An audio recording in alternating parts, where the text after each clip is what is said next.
ba omo hweyi political party ne political nema na omo di wura ye democracy ne mu no omo say no gradual omo apenu ba ko na ka say the democracy is backsliding you raba ba ne kan you understand it it gradually some man backslide gradually e be kwa ko duru be ba ne ye wo first na answer na e ba democracy be ne wo first you and I know gradually that is what they want gradually you get there all right because baby obi kodina samwa aprewo bi e kodina samwa okodina samwa okwa uncertainties on hunu de be kwa kosini na sefo no de master on hwa onko hwa de ko so sie se kasa so ba ba yedin in a democracy me su say enkomo e wo se dini yeah no cry emre ni nkaso ampa nti se na medomo na odi wudi di brebia e wo se wo hwe ni nipa democracy is under increasing pressure. As a matter of fact, democracy is backsliding. Concerns about declining public trust, undue influence in politics, illicit financial flows, state capture, and the growing commercialization of political competition continue to threaten democratic governance. These developments raise fundamental questions about the nature and exercise of political power, the financing of political activities, and the integrity of democratic institutions. Democracy risks becoming inaccessible to ordinary citizens. Public office is then viewed less as a public trust and more as an investment to be recovered. Citizens lose confidence in democratic institutions and become increasingly disengaged from the political process, as evidenced from several reports in recent years. Abusia wede mame enchia na memo akwa bamfa wombra Randy J report so na ene ensem bi ekoso ewo oman Ghana mu anka me ayese kabi mame nkabi a eye democracy ya sese de oman Ghana ya bamu no kam ya yese NDC aban wosan etwe oman e de akosoja kwan so ya mamra constitution no de oye bu nani aguso kora ya niam bi oho no mu a aban di amanwasem akatakata nani umfiri na aban mu a ene na kyese unya asem a omfa emra kwan so ne professors mienu e na atena se professors mienu e na di nkomo afade ekoso o my Ghana mu wono de meka so omfie kwa animu enti o mahunu de aba o my Ghana mu mfie bi atwamu ene ne de ekoso na wono musi nkonya no o madi nkomo bebre nu a e de afasesi machew me ma wonka wonu mu asem me de wokọ meba woka meji wo sei se de be ya wonya bi mba na betimi atwe waso me de waka kotum sei ni ya ababa ye nsem bebre no a na wono aka ho asem sei tribunal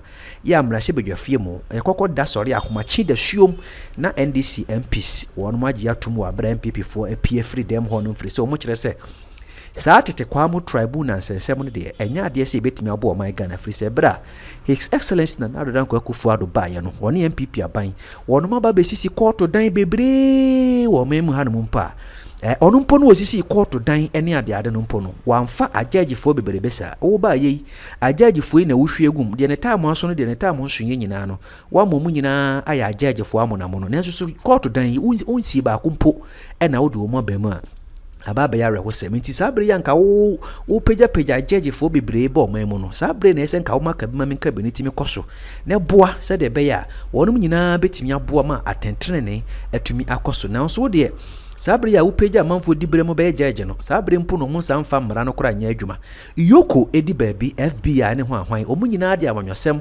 akatakata wo mani a ene wo mfiri unya NDC ni de ane na asem ato ne no ena mpanifo itena se no o madidi hu komo bebre no a ena afen so 24-hour market ya ban sisisie sam mpanifo etututu akwan bebre no akwama ahodo so o nyina de ntemi ye mfato ho kire se sa 24-hour market ne ye nya ne sao eye wo man no ɛna police sem ekosoro security kosoro na se enyinama hoodin gina so na se bibia ekoso totea nya wompo ɛna obeka se oman nko 24 hours ankora no a ɛna ebehu se ade bi wo ho no ma meye adwuma bi wo ho no ma meye de ama menye anadwomu nyina nya wo na obehye se chinchira mekosi dwa fi se enkana mpo no a sebe ho abie mpo no yebusa se yedi dwa ma ade echi ana Kumasi Central Market yedi dwa ma ne bosen akromfo be wiawo awia mpo ye wia na anadwo de shom ne mpanifu ya nya daje akyerekere semu a mepese sa nkomo we de wo ye NDC ne wo ye MPP ne onyanto bo ase ne team sa professors nkomo ya ne wonom edi e wo Kesben FM so ne ensema hodo bi omode yamfato ho no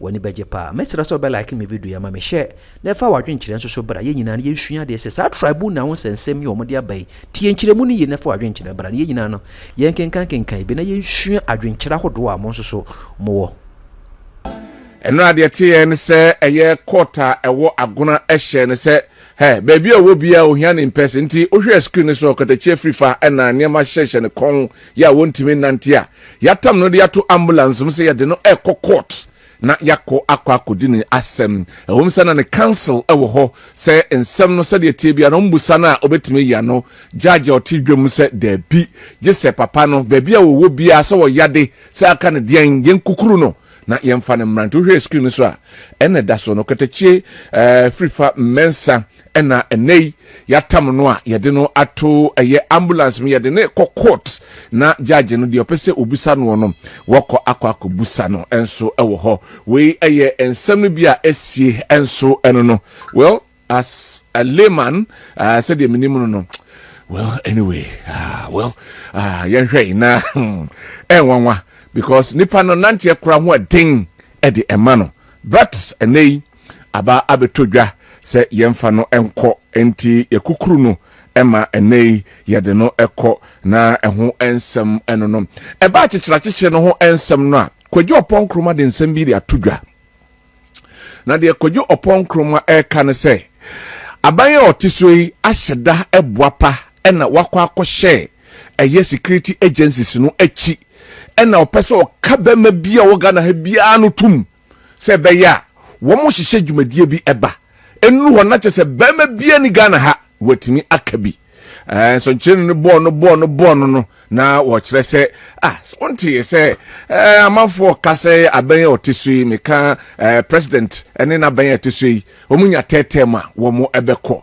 enti omahyeda ena hyehye eye security agencies no akiri ena oka omampani wasam ne abefawo oka sei ne ababefawo oka asem ye tiaga ne ababefawo enti omontwen wose owo information ekire se yekoye ni mebriefing next week kono yebechi MP baako na ye di MP no enso akọ we yensam akọje opon kroma ekaye menya page sem video na ye ready a na nka wabo no so na ye hunu ensam a kwadwo opon enkroma ede etudwa efa chichira ekoso enso ewo yemamu ha se omampanin ahyede duadua eye na se party e wosu ya ahyede duadua eye security agencies no hyehyɛ omachi na ohwom kutupa wo kan ya ohom mframa kra na se wa hom ne ya na kyese ye ba befawo na ye de wo akɔ we eye nsɛm a ɛno nso ɔde atodwa menim sɛ pages min sɛ ye ready obetimi ama ye nsa ka na yahwɛ nsɛm a kwadwo opon kroma enso ede etudwa efa de ekoso no de eyem nwonwa wom a okase free bia nesuki kono eni menim ya na se ekoi MP baako wom beche no osi MP kro wom nim ne din ensenchoro ni bo no ka se eye den no te se anaso omo namfo no ewo the other side of the political divide nti enya den a ensemsi a wom so etibi wosi wei omampani na hyeda eyo se beya obebre obia no ase ntimi nkasa yaka kasa bo ahye woyem ade ne hye obo osu ntimi nka we eyensem a wode atodwa senukure wom senukure nim emre ene nkrabia ena ebekire na eno amampani enso ede ensem ede tudwa efa eye ne tetem no enso eho ensensem na yentie ensem amampani ekaye na yem. The people of Ghana gave me a mandate for one term, and I am working hard to meet the promises I made them.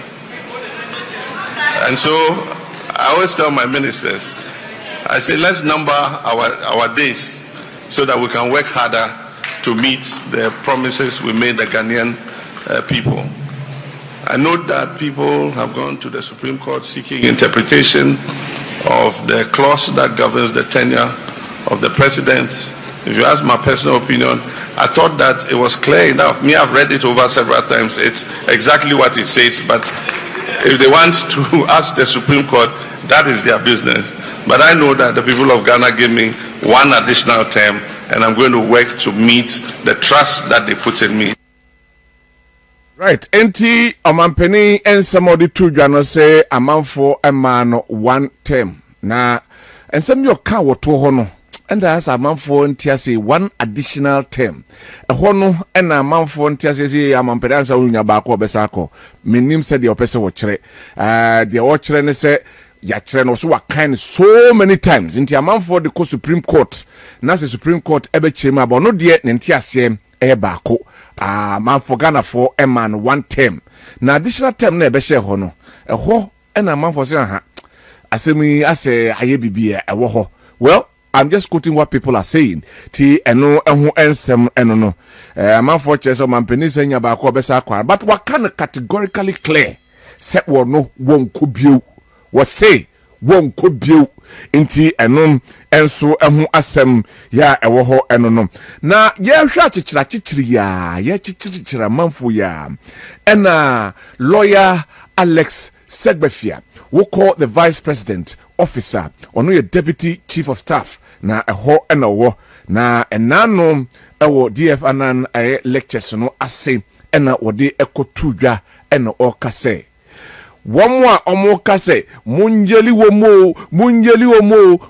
omono, or some munshe ye, na yem famra, emum enya juma, awo yememuha. Na obekaya ko for time.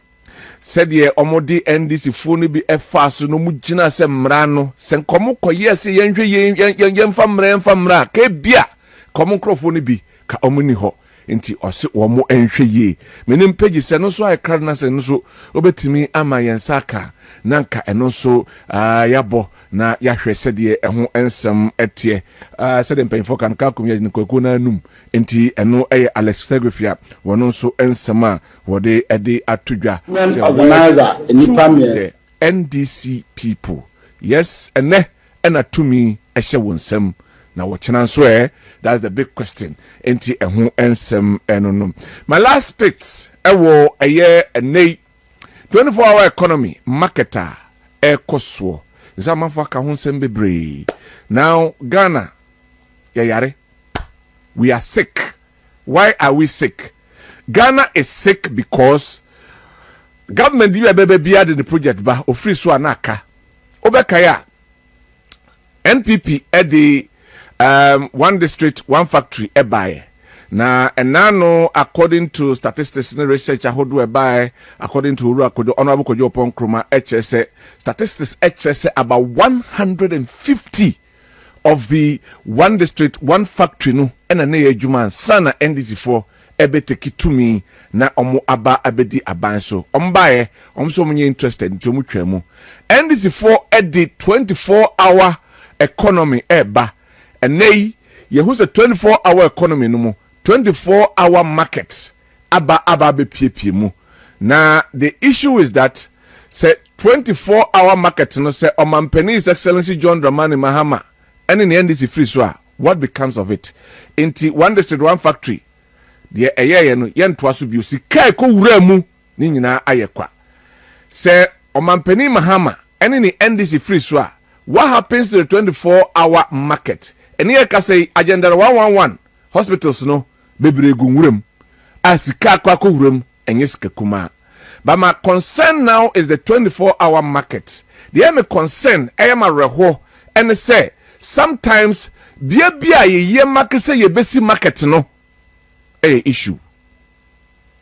Make a way because in some years see wa now wa school bia ye see no somewhere in 1956.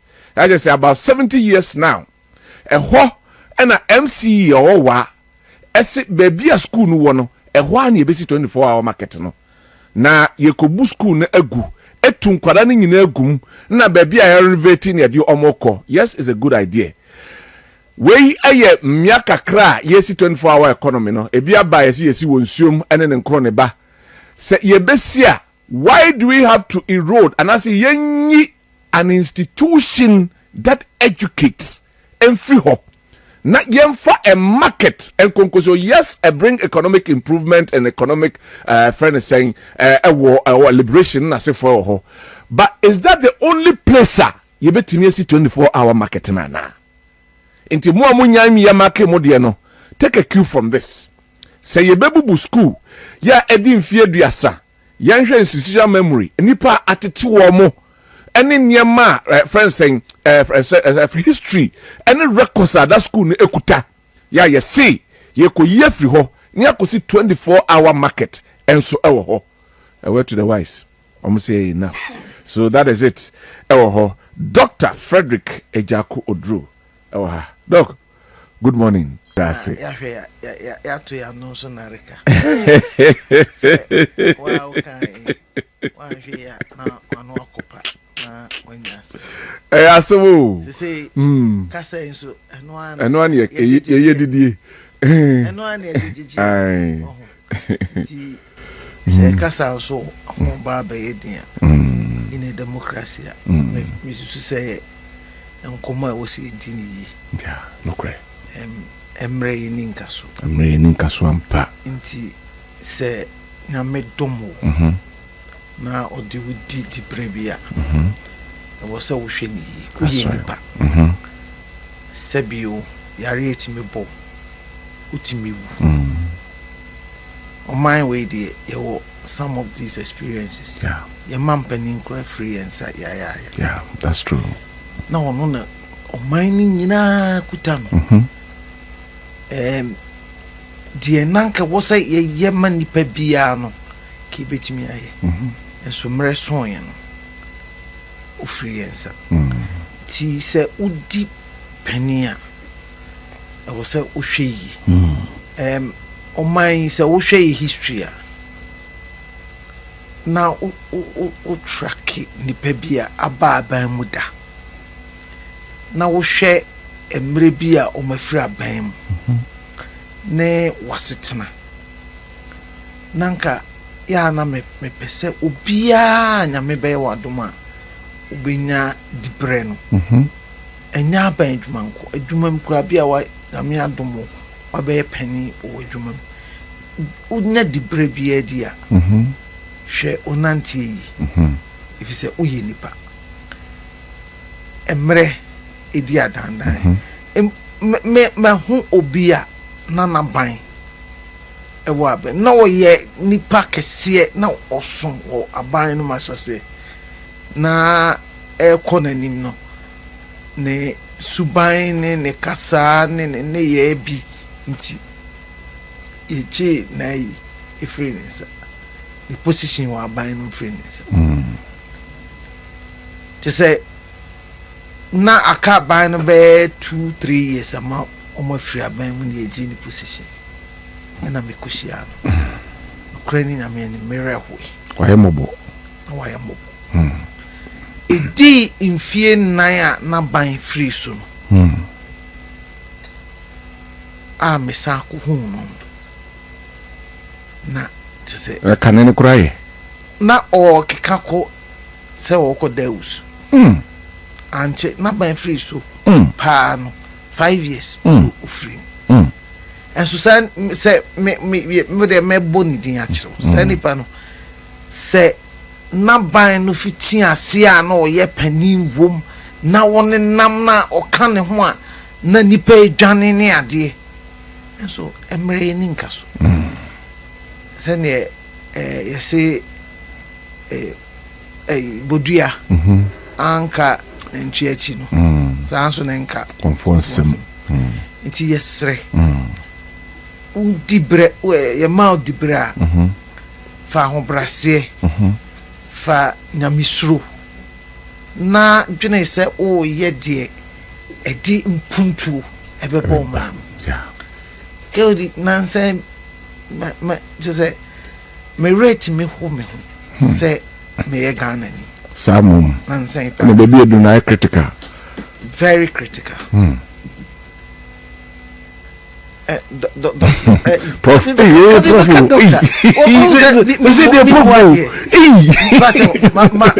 what you say? No, one can introduce you. But with another mark on the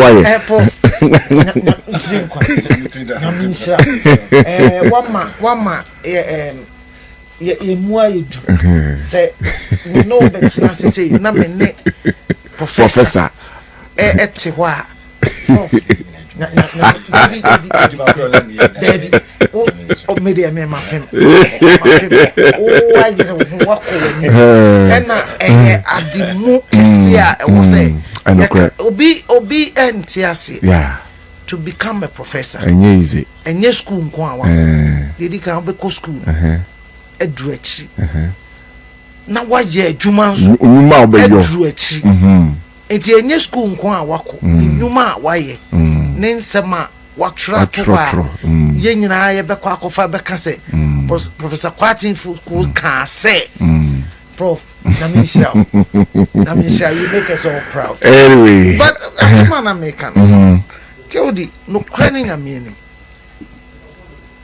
yem panimfo o man mu edi hwemo bebre o di hwemo our leaders have failed us. And near ma ya na here, and I am penning for no here.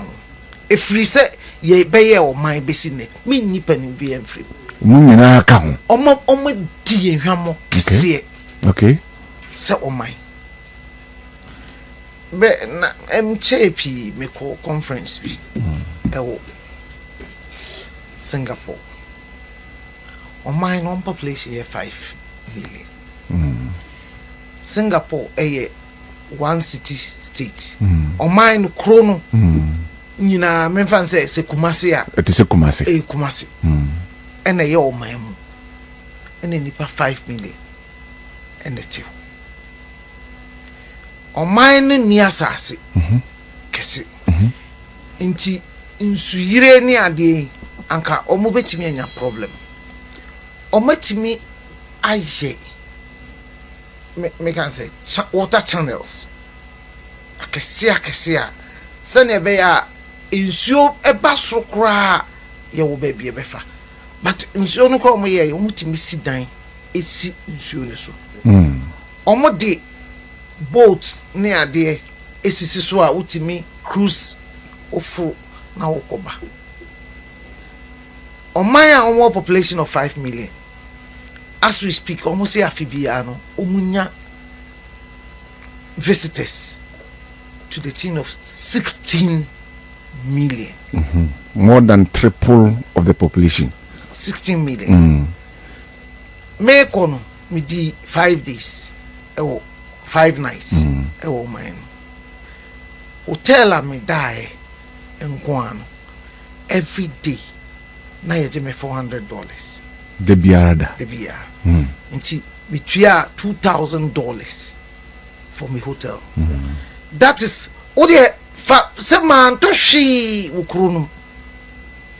Me call 5 days no me contribute to at least $2,000 to the economy. Nti fano times 16 million. So be a call on the average to be any answer.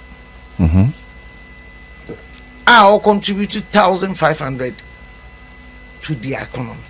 Yet your mind more. She subin. Et say. She okonkran odona et say. Ghana ha. Afibe pa na yenya a big say yakasa afiwe de nipa ba o man ni modoso. Make I say year off. Tourist for tourist number. And I know about 1 million visits. 1 million people. Tomo Cromo by Scassa no more best spend here. And they ensure to as a monk. I am shishim. Inti a free say a share Ghana say a besine. enti ye nimpenimfo a omakọ Singapore ni nkuru ahodo a omayeye eniema yana eka building in waterways ni eniema me usi dancing so a ense ahwi kwa be fa so abesi no but ensuo no I was ensuo so nya ne kwan obeko enti ye ni engineering papa e be kire say it misi dan esi nsuo so na mom ye bie kwan e ma nsuo min twa no kra enzulezu ya se dan nsuo so enzulezu ya e dan nsuo so oman a untimi ntwa ka kwan mu just like that because you design kwan no in a way say one kasa no undru point a betimi atwa kwan ma bia ye ntwam no ye ntwam untimi ntwam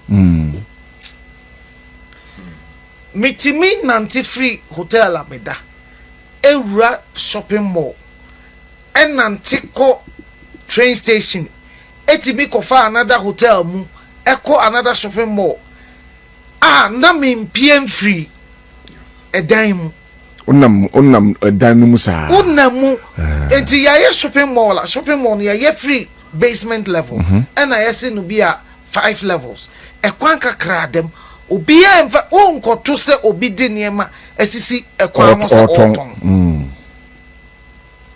properly planned city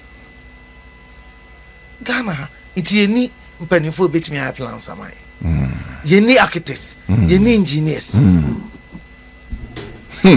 enti ya na mama yenyai kasabia yeka na yenyai tokofunu bia ye ko na so ozi America say free speech ho mfa so pa ne say ewra na ya chi na tum no e de aduane na de beto beba besi me no ye tables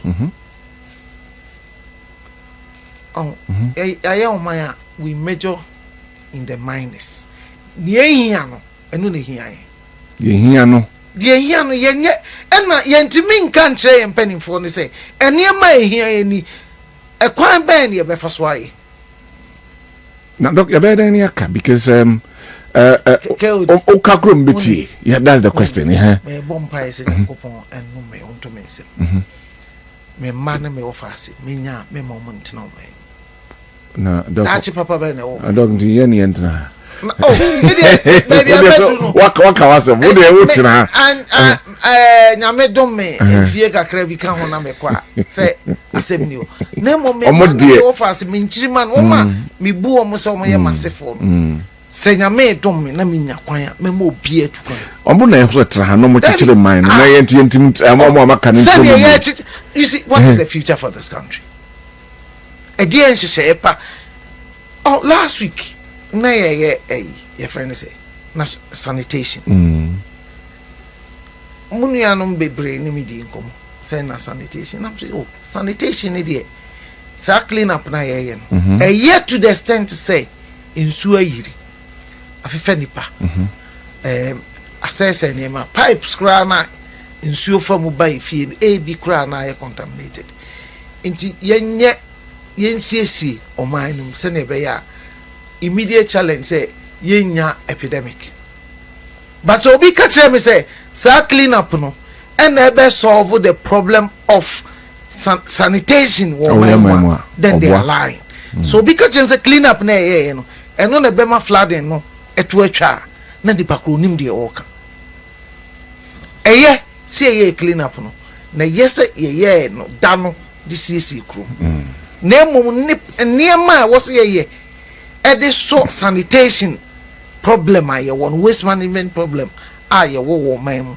any niema was ye the sea flooding say in suyire no ano no ye more ye mfa ye nsakura ntim so but the problem is not with one day sanitation and our monthly sanitation ebe yeah waste management challenge it was a fa solution a best solution to it and I know ye wo and I wo flooding problem which is basically engineering it was say no so ye pe ho adwuma ye na ne ma bia ya na ye na photo opportunities na obi ashek ai kambu no ashek kwa isos okuta shovel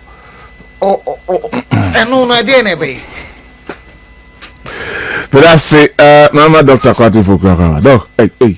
Bidiano no.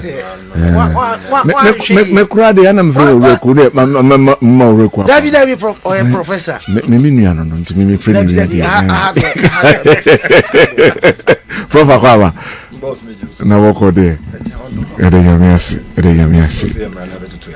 Me mum betutu man. Me de me why. Anyway, right me shase tribunal bill me shase ma me shase free na ya pass tribunal bill. Yeah, minority no bia but still anko yemete majority leader so ka say so mo pew bill no dano no omo be pass. Boss, the TN say tribunal. So we had the history of it now. Military regime connotation kakra bi sisi bebre. Emrem echire mu ane peka ye law no ho a dom di asem na se beka ho ma ne ye bibia na ye adwumade. But obi ti tribunal then ban tiri mu na de ne call the dark ages. They didn't call the dark ages. Sanso to me wo executive some a door so be brave. So also be pon ho we are be the composition in constituent. Say omo be dia sama omo mutimi etena so dia sa na hwe omo appoint to na hwe the caliber of people do mo ya. Now say uhunu say executive who say mutimi wuru mu biem. Na dia ko compare yes, circuit court 11 say be no more adenta circuit court. Oh, maybe yeah, they are for you know. Ubinya asem wotamalagi say netna kamu ba adenta. Ubinya so techima this is netna kamu ba adenta. Na fe ye be ya adenta nkiti bebre obabi idea. Said in some bebre beba. Sa. It in some beba. Minim 2 minutes de omo pe e de aye. Some person omo din some no 10. Absolute majority na ya bobinum dam. Samum. Yeah. Absolute majority no eya fufu binum fufu omo dodo. I'm telling you. Eya fufu omo dodo. Absolute majority no Ghana for next time to ba mo do mbeto mo bi kura absolute majority no munya botre kakra. Konfu bia osakrai sofu bia sakra no ba sorry. Osa oneni agine o mo sam sofu ya ade otimi convert konku ya na be Kristo. Ina single boy for do mo gina mu na say dondo no ha ko ne sound to say na konfu. Konfu na sana sana of de akom na ba free no ai unya shire kro beto o mo se de akom da so tetew. NDC no still a PNDC ne military way no a bit it da so tetew mo na ase. That's what the Toyana Yomufe. Don't make reference. You're a mama crack. I say, a basse, ye come militanta, yet you will to Mubians through Unzo Kansas and Lipin. No, I can't say, Ena Kono to the beer. It will fin and ye causes say Kumasi Hakrana. Now, fair Omubu Maya, militant somewhere Yomufe. Until I am as one person more cosa tangent. Zube Jumapa, Obubunko for. Kios name now his bill sin name would dear nimu now we came a boss nya wo na benante see nkobu kios on free because that's not your work town planning for hwan for but we dear nimu dada no e kira mumbu nko tete nana ko se adwuma mo star ni bi na military on da so wo nimu ye ne fe tie bubu ha ya clear hagu I don't have a problem but how clear ho no mugu no. Now so coach school as I say one for this store school as I say on the unkobungu. Obi entimi nka no. Na obi near mensi ya ke kofa soja for. So wa kan mu fi. Nti soja for na ogidi. Eni osoro akonya so ma soja for metana so. Obi ton bo fruit okwan ho. Wo se won sore ho a kise soja ni editu egina ho ntansa. Why are you reducing our military into? Nkofo titi baby ose honye ampa honye military for na se be pam free o nti ye be dia some court circuit court hwan court wo ho bebrebe a on betimi di asa a me kurum pechi kura o besi circuit court fefefe bi wo ho atasema so ha bi wo ha aban o free so no court pa o si court bebre ma ne ko ba bia o se onu sage se o de tribunal ne bansa na o ho to edian it's militant someone that's woman. What about say deviated from that military aspect and kasa DNA bayanankas and that's what it's going to do say basic cases in 10 metro say for contembia ya krono de for contembia krono de yedi atamutama enkaye mfo bi ntena ka mu free tamale ensan court akese go tamale nyina ho fa mbesa denta court ba ko specific court ba ko pe kon ni be di asem na ho besisi ni nua bi o ba bi bebre hwetum yekuta omanpenin constitution mu kresi yen review ni yen tibiso na ho say we do san de bi ka ho bia are you sure it military someone that so wo mo adwene mu kakra gradual ye yi kwan also yi kwan free tamal free Accra express road wo ya ha 6 abe fa lake boson tweso abe fa ya soja fo na yi kwan soja fo na clear bebre o motimi a clear bebre te soja fo no wo de kwan na show mo se o me wa yes Accra flooding any nema no how many so mo ko in charge soja fo ka ho bi ye dia soja fo o so dia so o mo nsa soja fo na o mo ye in charge yes mining illegal mining yentimi ye ne enkofo na etu ono de mama na yura mama na ne kan was go nim se ne enkofo bebre ye ne enkofo otu itie mpe enkofo nkone na ho head anye se de ye pam wo mo no ye de soja fo se na mos na afa enti na mos afa mining ho no military for na fa kwan ye no so tell them just insuo sanitation military for fa makatre no insi soja you know ba bi di asam no so no ye mfa tetede na soja aban wo so no na wo ho no ye mfa no so metik o mfa no wi a de na aka bio inti soro so no metna so soro so no metna so na pushing kofo sa na o chiwe mu na yo mu sa yeso pam ohufo otre bia oto ne bema sa tangent na omo ko na the majority pass ne ma be they should be very careful they should be very careful na omo a party for na omo tete ho kusie bia nketenke tete omo ni age omo ba betena TV so no ma defend no ma you know they should be very careful they should be very, very careful aboa we events go dwan ena aponchi ko hu dwan dimrika you no papa amfifre ti odwan ena aponchi bu sa odwan se ena odwan se so ye de krata ba se e kiti otwen o wiro mu nyina enkogu baabi no se na se onyu otwen o se kuro we mu yenchi ko wi a minti kire se menyu otwen no madam e be sie wi na ponchi say na misu nyane bi na ho ebechimi afra no mu nyina edwane that is what is actually happening to be up as obi edwane bi and do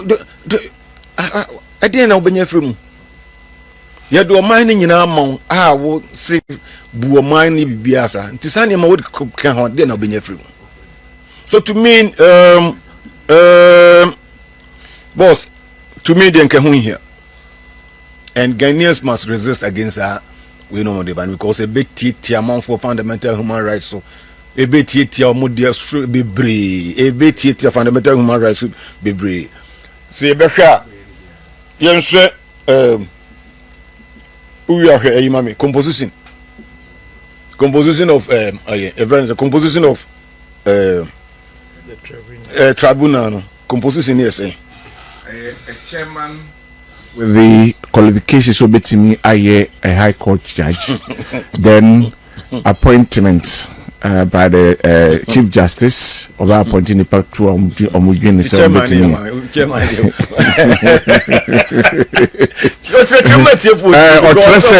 okay a chairman shall consist of a chairman and not less than 2 other panel members.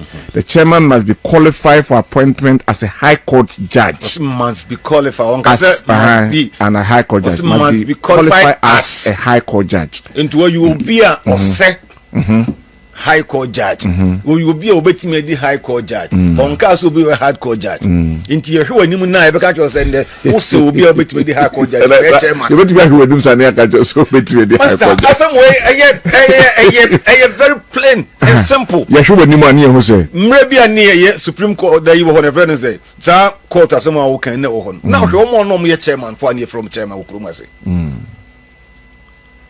ye hwe nimu say obi a ose so obetimi adi on ka say obi a oye high court judge obi a ose so obetimi adi retired police officer betimi adi retired army officer betimi adi wan bia betimi adi eti wan na appoint say ni pan so onkoyo and a panel no two na can say him two people my main kind exactly what they said. They said and then two other panel said while panel members are designated by the Chief Justice based on their integrity and character ti pepper yani omusu ene begina so o maya otena mu ka se obetu Chief Justice freso wo de kwan bia so to ni freso inti Chief Justice on super on so ka se ne de we ne nkotena so na china we nkotena so on certain things ne ma do so to me it's neither here nor there the best way to do so person e di asem ntentem a na se mo se lawyer for short to say the intimo be pass emre bi ese yetimi nya ntipe bebre ko e be di lawyer kuro ma nyesa na ko why you honi bi aban ba ko ba en law infrastructure judicial infrastructure obi en no betum ka say aban ko e no wa nyene mo expand it 24-hour economy fe be rural law na na jo one omun ko di asem so it's a 24-hour economy 133 or 133 yeah recycle reference yeah law for lawyers and offense justice for him na e bi di anopa na bi di awia na bi di anajo so it's a 24-hour economy so open intention on di bi anajo and now say sisi dan ni bi ka ho na recruit more judges e ka ho because there's a crowd mensa abeka Supreme Court nti we dey console dey say say had simple e so crowd bi ka ho ne form to be kan ba mo hweyi political party ni political niema na omo di wura ye democracy ni mu no omo say no gradual omo apenu ba ko na ka say the democracy is backsliding you raba ba bi na kan you understand it it gradually some man backslide gradually e be kwa ko duru be ba ni ye wo first na nsan na e ba democracy be ni ye wo first you and I know gradually that is what they want gradually you get there all right because baby obi kodina samwa aprewo bi e kodina samwa o kodina samwa okwa on certainties on hunu de e be kwa kosini na sefo no de master on hwa onko hwa de e ko so so ene obi radio ifra no pa awia kakra ko na omo sa sorry say me bo bidin ante na amu ni omu so no so omu ne di asem more adentina cases ni bi o ha anase si wan komo san fan court among for lose interest in we bebre they are making it difficult for people also to get there into the cases ni be ko baby bebre ye be gum ya ma amamfo nyina timi aye weze mu no e be gum amamfo nyina timi aye weze ye no dabi also umumu the another branch en ebe ka ho it won't help Kwaku it won't help the best way to do no say circuit courts no siso a sisi bi nka ho mfa bi nka ho nyenye no magistrate courts no ebiso a mfa bi nka ho 133 no mudi bi wura ho na be ya mfa ngura ho hwe na se wontimi nya market a osisi bebrebe osi market as court tanche Debio so ko babia your sanitary code and I'm part of the code for us sanitation code you will be you will be a health one negligence whatever code you will be sa galam say issue I abre ho you woni nyina bi ho come so we na be fast line no ada na the order da no man fast line economic crime ne galamsey no mo ne ada man no we no ye kotete ni ma bebre mu di yoko ni ho be e ho de yoko pa da benda na yoko be a branch of a political party no be news sasa na yoko betimi aye pa na ye te otete na CID ne na se for mu e investigation na otumu se ye clear professional omo ye omo djuma but say as we speak now it appears the obi aban bi aba o use omo to to get on the way. I'm telling the truth. Yeah. It is a Yoko Nuba say Obabe compliment and answer Obabe compliment to be Ruby on no player. Says no, it's deviating. Until what is MPP for so abontana. Yen ye ba, yen ba. Now on so be yen on so ba. No so ba yen ba. It insus in a bar and kebeboa I sikata so na se for no. Na you obi adwuma na ama no. So ye bestre. Omunyi politics in free sign ma we mu. Parliament won tena ho there. Baby na papa ba ko no wa no kasa na ye DF9 memorial some to lectures. DF9 obedi nkuntimba wo yimpa. Where is he? Rollins da mudi tinas. Where is he?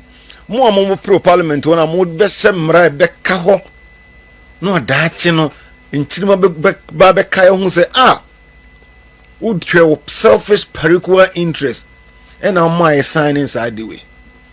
Nanse mrabe no mdimrika trumu dia omdimrika ya baba bi ni ho mdimrika kwa baba ba ka so mo san reverse me bo nka de nya de test di ntina budimrika sa majority leader nas di ntina mutumrika nya butre. This is of national interest, national concern.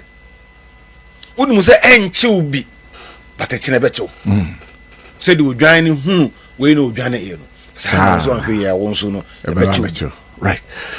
But I say, doc. Na mukurei, prof. Mukurei, obi, ese obi no de ye frank of bi hwan 3 muntie 3 ko ye ne edio no ko tum mo amosa ko yi no. Na judicial no kra muntie ase omu ne de. But I say, prof, ma Dr. Emrembi. Mama Gabriela said do akwaba. Gabi. Na ho ye. O twedi ampo kwa na no da mo e kwa. E de nyame ase. E de. No. Are agree e de.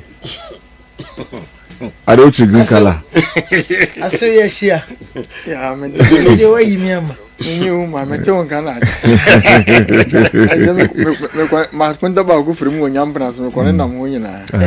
Asante achem. Ti ko do me na sa ne ko. No. Efa The tribunal system, yeah. Ewo history. Okay. Tribunal system na Y9 na ye tribunal Y9 na banda president Chairman Rollins mamin kanisa. If say wo President Rollins they were Chairman Rollins. Ebra no e chairman no e PNDC chairman. Sabrinu na tribunal system ne bai. Na se ofa san brenumun sembi cases omudi ye mrika omutu ye nipa etena ansem no so omo enti ase wo emrem ene nsem omudi ye evidence a omudi di nsem no na ene wotena sesese na nsusuye bi o se won na eti asem ne so edi na nkasa no na omunti ebinum enti mrase na akoye the heat of the moment. Okay. Me maybe by na ebi kura me kan say yenkum mpanimfo bi a say mpanimfo no e di ehwamo wa wadi 35 years kokura no yenku nyina na afei ti say yensha nkwala na yensha safe nkwala na eye kasabi na heat bi o system no ye ba constitutional rule no kure ne say constitution no mo sa tribunal system na engu nanso nhihye na wo say ye ema tribunal system no eye adwuma no se mra wo say ba ema ye de tribunal system no President Rollins na breso wanye President Kufu anye President Mills anye President Mahama 1 wanye President Kufuado anye na eka bibi chire if you say at the end President Rollins kra na breso as Chairman Rollins or the buy no obeye president under constitutional era no wa makwan amana amen was say a can be betray. So we share composition here. Or say it make of will be okay, almost a qualified chairman. So chairman, no, you can't say qualified to be a chairman. A high court judge. Okay, high court judge, no, so we share constitution. Your war, and she say, the amount qualified to be a high court judge. I was say 1 year lawyer of a number of years, 10 years standing, in good standing, and I me appoint to. It's in this case, in all likelihood, no lawyer what me at a year juma for 10 years or good standing, and I be fan the kind say or may chairperson. But the danger is, ye lawyer unimumra. You bet me a befami. You bet me a befoul. Say yanko can lawyer. Meanwhile, lawyer nimrao. Me nyemrenimfo. Unyemrenimfo. Nemo ye de yakoma. If you say, adian ye de mrane bua sim. But me no yakwa ye de yakoma. And ebia ye ethical values say. Mijidi say this is right and wrong, but right and wrong does not make the law. Ka atemuanso no yetemra na eye. Iti me ehon kwanti. Ka bisusu say yanko ankofa de we ama. Okay. Ken say hwe. Lawyer no wo hodie. Obe chairman no wo. Yeah, nipa miensa na ebu. Nipa miensa na ebu asem. Say ye be bua. The attorney say nipa miensa no ye beto aba me meka say me wo fan we beka say me wo fan we beka say me wo fan we. Wow, say another challenge me wo e wo mra na ho say o ti tumi ni na akose chief justice nsa so ono na be appoint other members including the chairman the enfant say wo konya lawyer. Other person, teacher, soldier, ex-soldier, ex whatever, accountant, will be out of an account. Or say somebody of integrity. And integrity, okay, my I will have him say. The two other panel, the chairman must be qualified as a high court.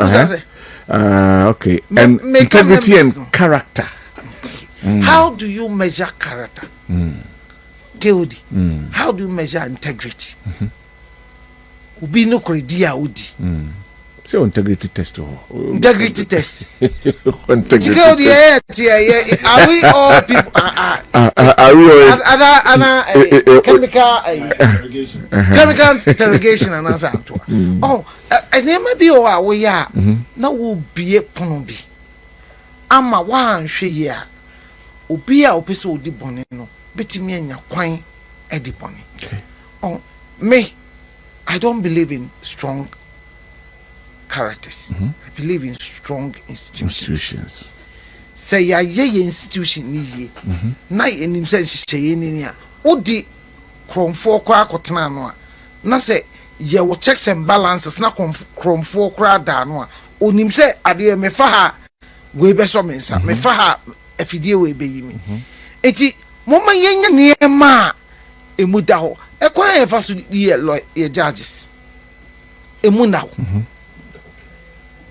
anentina ye ba be yi tribunal panel na say obi anim se ne measure integrity obi anim se ne measure character character na yensa no onom sa unqualify anase onum sana anye sadwiam dey qualify na mape na character na den integrity no den enwo se asem we kameno betina di hu komo ehwe se se yekase obi owo integrity a den yeka yekase obi owo character den yeka measuring scope ni dey. That is where the problem comes. It's me mumdi Mesre. Ye sheni ye and sana ye disamra we. The history na ɛwɔ tribunal akyi no ɛne nipa bi a ɛne ɛkwan yɛfa so di wɔn asɛm sɛ wokɔfa ɛbɛto hɔ na wode sese a wobɛhu sɛ ɛɛya wahu wode yɛnhwɛ yɛ ama mpanimfoɔ a yɛnya wɔn wɔ Ghana ha obi ti sɛ General Kutu Echampo nti Ghana yɛne ne di ne yie yɛhwɛ sɛ ne yɛbu ɔman since ɛbra yi kun no ebesi sabre besi ne yɛhwɛ nneɛma a Echampo yɛɛ aban wodo sɛn ɛna atimi ayɛ nneɛma Echampo yɛɛ ɛdeɛ bɛ account ne yɛtimi ko yi yɛ sɛ Echampo na account ni owie sika gum adan sɛn ɛna Echampo obedi ɔman yi so usiye ibontu nti momme saa nneɛma wɔ nyinaa sɛ me wobɛbɔ tribunal so ɔno yɛsi court bi na ɛtena ase di n'asɛm mu yɛdi n'asɛm for less than 2 hours ebuan kumfo kum ene evidence are emerging say Echampo na count na only current accounts na only a savings account Echampo edan ya osi ya na yesi ne dan nyina esi hwidim ni krom enso ono na sisi Dansoma estate ne Teshinungwa estate in fact Dansoma estate utiemu it was the biggest social housing project in West Africa sabre ne bae wa nyiba wanfa one ono ankasa siye no wanfa one enso yenya nipa bi tenase within 2 hours edi nasem ebuan konfo ya pre ho aye say yeni asem nentem enye dey lawyer for assembly it's justice delayed is justice denied but almost say justice hurried is justice buried okay so wutumrika se midi ntem na pepe anase atemu fine no wasie no it in as much as I because say my train near man sign no and no na was say one edi atemu enim no omu fiti ase nhyehyɛ ya ebeboa say ebedi asemontem right ebi ni say court automation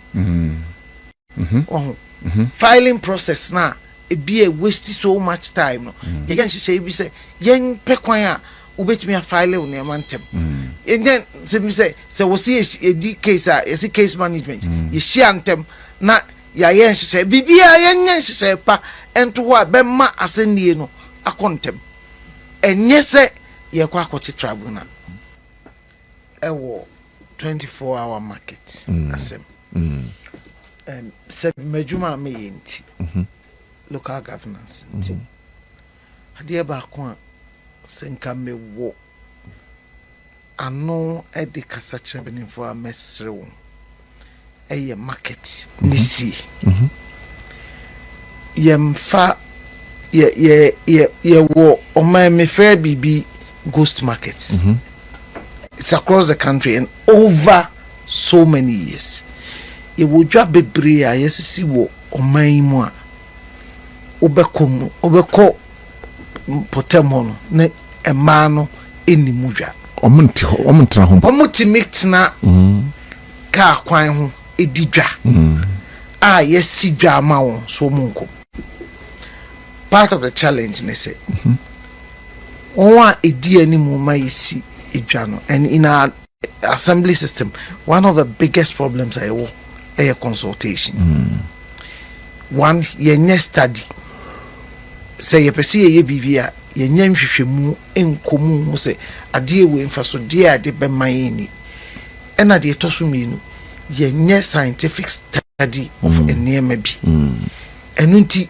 ye tai si dwa e ma ankom make us a manko and I say a phone come my memfa Yana Jano ye traditional market a man those make a massam neba a bc mu because a jabi or I bc yan mina won se nipa ye mu market a ma and a mana abia omo wom so be so ye ma omo ye say omo ewo awo brim maame no mu ne ma say ma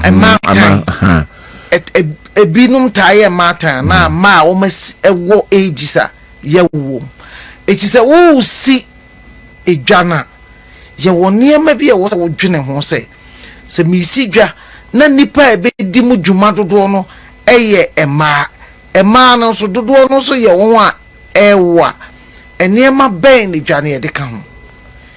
One of the basic things ye wo dwa bebre unya wom eye friends, places of convenience. Inti okoye dwano kura traditional ones be ma efie wo ho no partly due to that. Okoye dwano so e man na meka ma ewo o se owo a ye wo mre bi a untimi emfa oba nko school bi ana amfa nko school achiri ne ade inti e wo se yenya daycare centers ni ade a ye de bebata market ne ho ena edwanso ade ba ko a me hu ni se edwa usi dwasi baby nipa be ko ho easily ye dwa accessibility yes successful pa no unhwe no baby etai ben if it's lorry parks where ye nkoma se wo kosi dwasi baby a e wo se wo dwene ho ye studies e wo ho oni nipa ebe yusu edwa no ebe di ho nkomo akọ akiri ansa na wasi ya anhwe ya 24-hour markets no the purposes will be defeated even before they are built. Man penisi ebe si edwa e wom de ke mesre say me where ye general issue to do with the 24-hour markets. Okay. Yen hwe na yen feasibility studies effective one.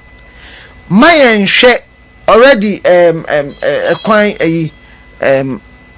am say mankran so na adujama ensem bi apiepie wo ho efa omudwa baby omukus esi janasi mesre say my ma political consideration baby MP free baby your friend say free DC free na yanko si edwane nsi ho na nye white elephant. A very important thing minimum there I don't care about the politics of it. But my share send ye jano ebeyem fasode ama if say o man sika ene e de koshim. You ko sisi baby na de bechi e bedru ho na jano anoma akura entima faso bi amaso right mama sha say me help freedom of speech no asem kakra be about 2-3-4 minutes because freedom of speech the dikan mama ni kan condemn kasafin bi ani baby omo de aye omo yi eto da bi a no kre obi wo ho asa wote se woni na call panel so you don't want to go because of Nikasa. Yes. In the baby or me the kind there are presenters we or me ming studio da. Almost studio mingura. If you say Oman Kasano, Omo DJ takra ujim. Okay. Me say microphone ofre me kra say menkasa ubisa masema menkasa. Ena nipa bi nso wo ho a ye ka say me ba ya ma be mase ene prof che say ahoho a onim say nipa we onkasa enidi obi atemoda e wo say nipa sua say ye kasa wo dwema ye ma ye kasa hoti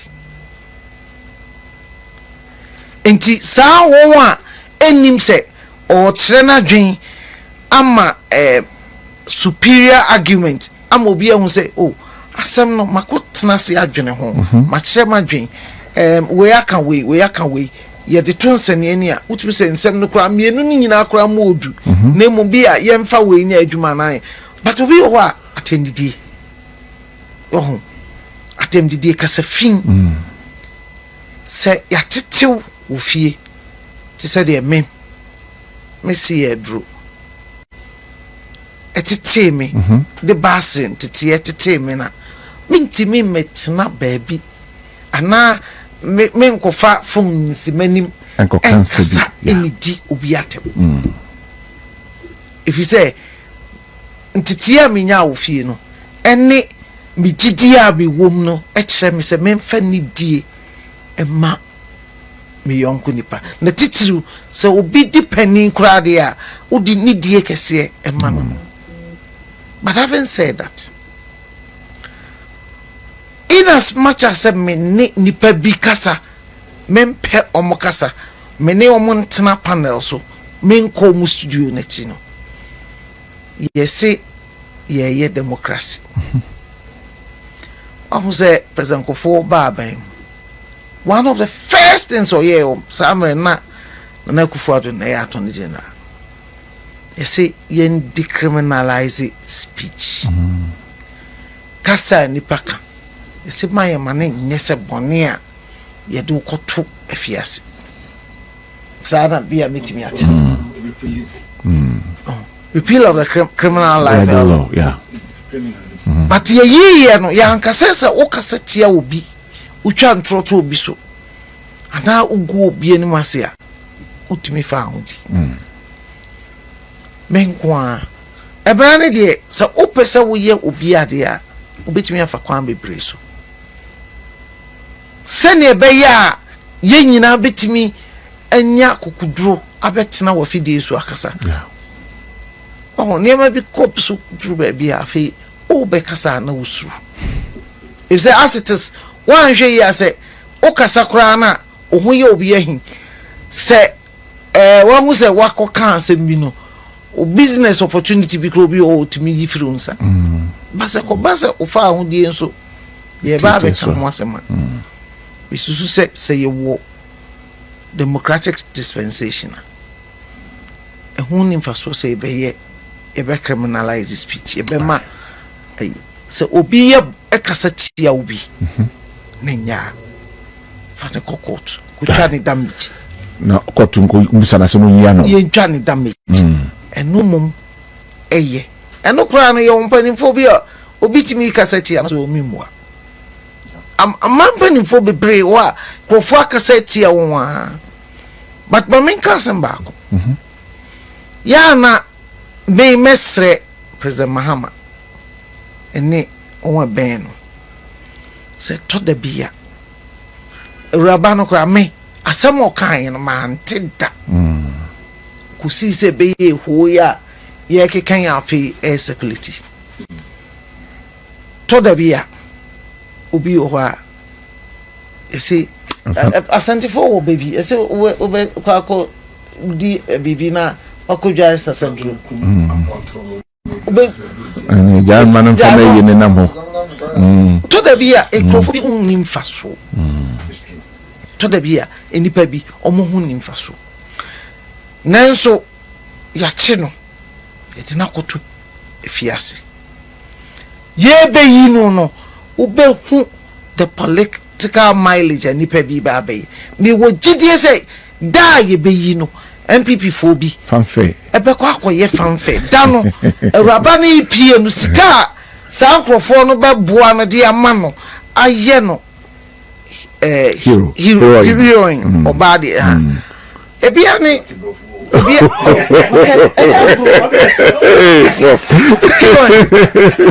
ebia ni the Bay regime ekoso maybe na wo bo Alexandria nensema okokan oh ena na me kasa face because I say bodia no anka na ntwe echi no sanso na nkam oh emredia na masa nyema we cost no is that you glorify omomoye sanya the carbon no ya so so so George those times and some more kafan and neck for the no credit and no credit. The Indians are Kwaraketwa or Becca. The buying a minister communication. Even Obedi minister crown or parliament and then some left to tre at other for nearby Jenison. And Kofu be a from Monte Tre, Omkoye Denny Baby, na Omampeniasa pardon our brand Supreme Court crown penny for no. I punish almost on Kodam, a pardon Mukuyum Ramsame to Adomo. MPP time. I think the court no here. Hear me ho. Na meme bia bowu ho koje de enye na party for be support to. If you continue like this there, that means there will be a year. So friends say do go to say Samiden kum je kum riding kum and another my one basa the buy and so I dey with me dey atama me awon ni be Ghana gold in house. The 2 years Hanyamana, Akran or Tinchena, Yentin income. And ya mean so mean for negative energy. I mean, Famra. But I said the panel for meeting in our camp.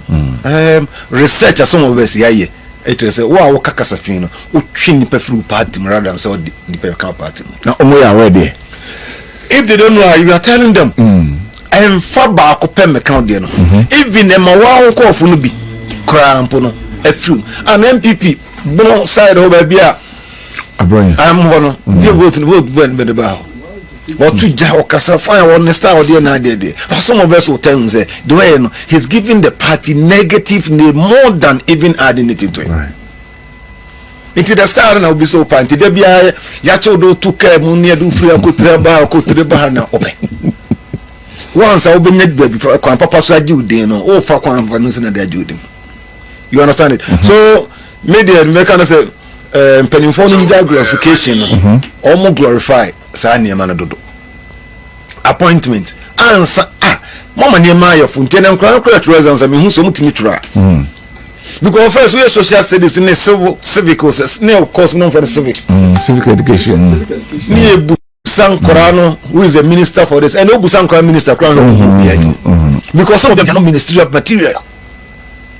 We nipa na pa ya the man so minister o friend honorable na ya because one deserve or hesitate anything honorable any the position amano etien try mpeni for no o try and some my appointment o mo hwe sa nyema entina tribunal de ani abre no yes a character proven character integrity politicians character ni obi a otimidi atama e wene integrity no be with me try and throw the civil party. It will have Syria Muslim man for NDC, MC, in appointment, you know, for one. Can integrity, pan integrity, weapon their character, weapon their commitment. Can go carry don't deserve. It will just acquire politicians be bold, so you best akurani there no punishment in the to me some of us to me still has first one so why obeti me apaden no obeti me man one and obeti we kotreba kete nkomo tie mu ye obi oti American ho a tie mu di mpanifo atem mani wurafikasi mu nyina akura no oba musama no protection the oti American ho a tie mu di mpanifo atem e mani kan mpanifo nyina oba mo security man protection na we akura we dey awionfo me kura minim asan kura nyam kura no kura me dey awionfo we oti we kotreba no mache no we are say you understand den chem na mu da hompa mo nkochi wo mo we are say thank you very much Professor Solomon Kwatin Fokyo no a lecturer senior lecturer to be precise KSTU the best technical university Professor okay Professor KSTU me won sound say me see na miracle so akwa beka was it they never asked him anything about 55 million biara number 1 number 2 abrantia na almost had an account ho say ono na start itua no nana areho say such state institution etimi ye unprofessional etimi deep tro say onim say sika wo tua no e close to about 500,000 and no free eye auditors report be a buy the data 2025 yes won't almost say charge no say won't saka no but look at what Yoko did almost said that the number be bomb to say e asem na miracles ye di no eno na accountant am be jatu nsa mpama face ke bi na me tua ho ka. Can you imagine? Why? Anyway, Mami Professor Isaac Boadi. Nana, make sure finally, Mami Ra. David, how do you know? 30 seconds. Oh, sir, highway 11 billion 30 seconds. Nana, what call Kumasi Nancy? Nana, and so free can now cook Kumasi. Time be free, be one way. Minimum time I'll be your partners 7 hours. I didn't.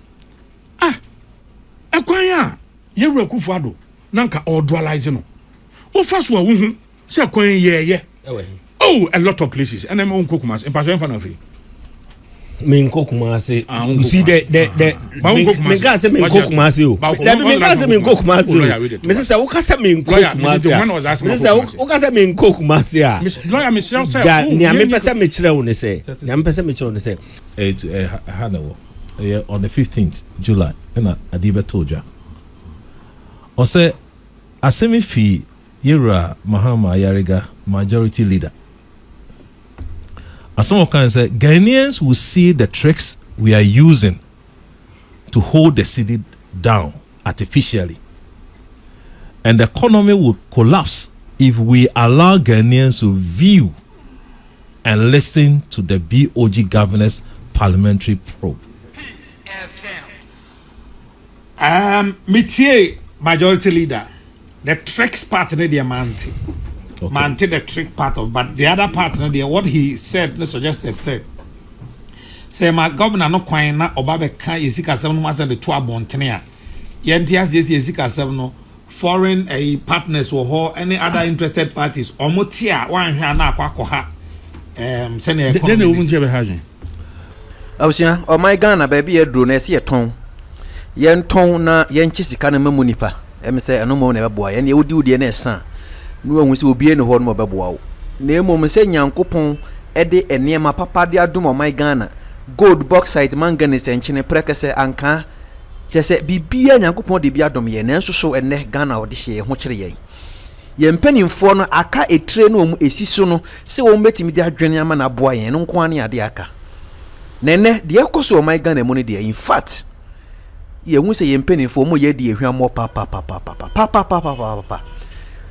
e ka twitwiri di aba beto o my Ghana so nyina free Bank of Ghana ya wono mo kire se o ma anye ne sa enka ye sidi no e betimi akodu be 15 cedis dollars no meka kodu be 15 cedis ni adere ye nim se MPP apen so e koya ya nke ye du be 17 cedis kura na so o mu fra ben mu na ba 14 nene NDC aban so omo bode wuro no nsem ba ko omo ka kire Ghana for ne se omo bo mbehwe amba ye dollar na ba form ti omo ba ne kwan bia so se omo hwe ma ne ba form se ebenya nsunsun so se enya nsunsun so no de ho de omo hwe ho enti se de omo de omo ne dwetre nyina ka ko $10 aba be gum e na omo stabilize no ba se de anwe ne se aba be hwe ye Bank of Ghana governor ene o ka ko pie mu omra shebedwa fiem na ensema hudo bi a ekoso omani mu no de ensema ka koto dwa na mara shebedwa 43 ni MPP fo o ma se o ma no se o mo twen no afa de NDC fo se wo mo mpene ma yen record Bank of Ghana ni na yi ni nkomodie no ewo mara shebedwa fie no se be ba bonten firi se ba bonten a o man ye ho be ka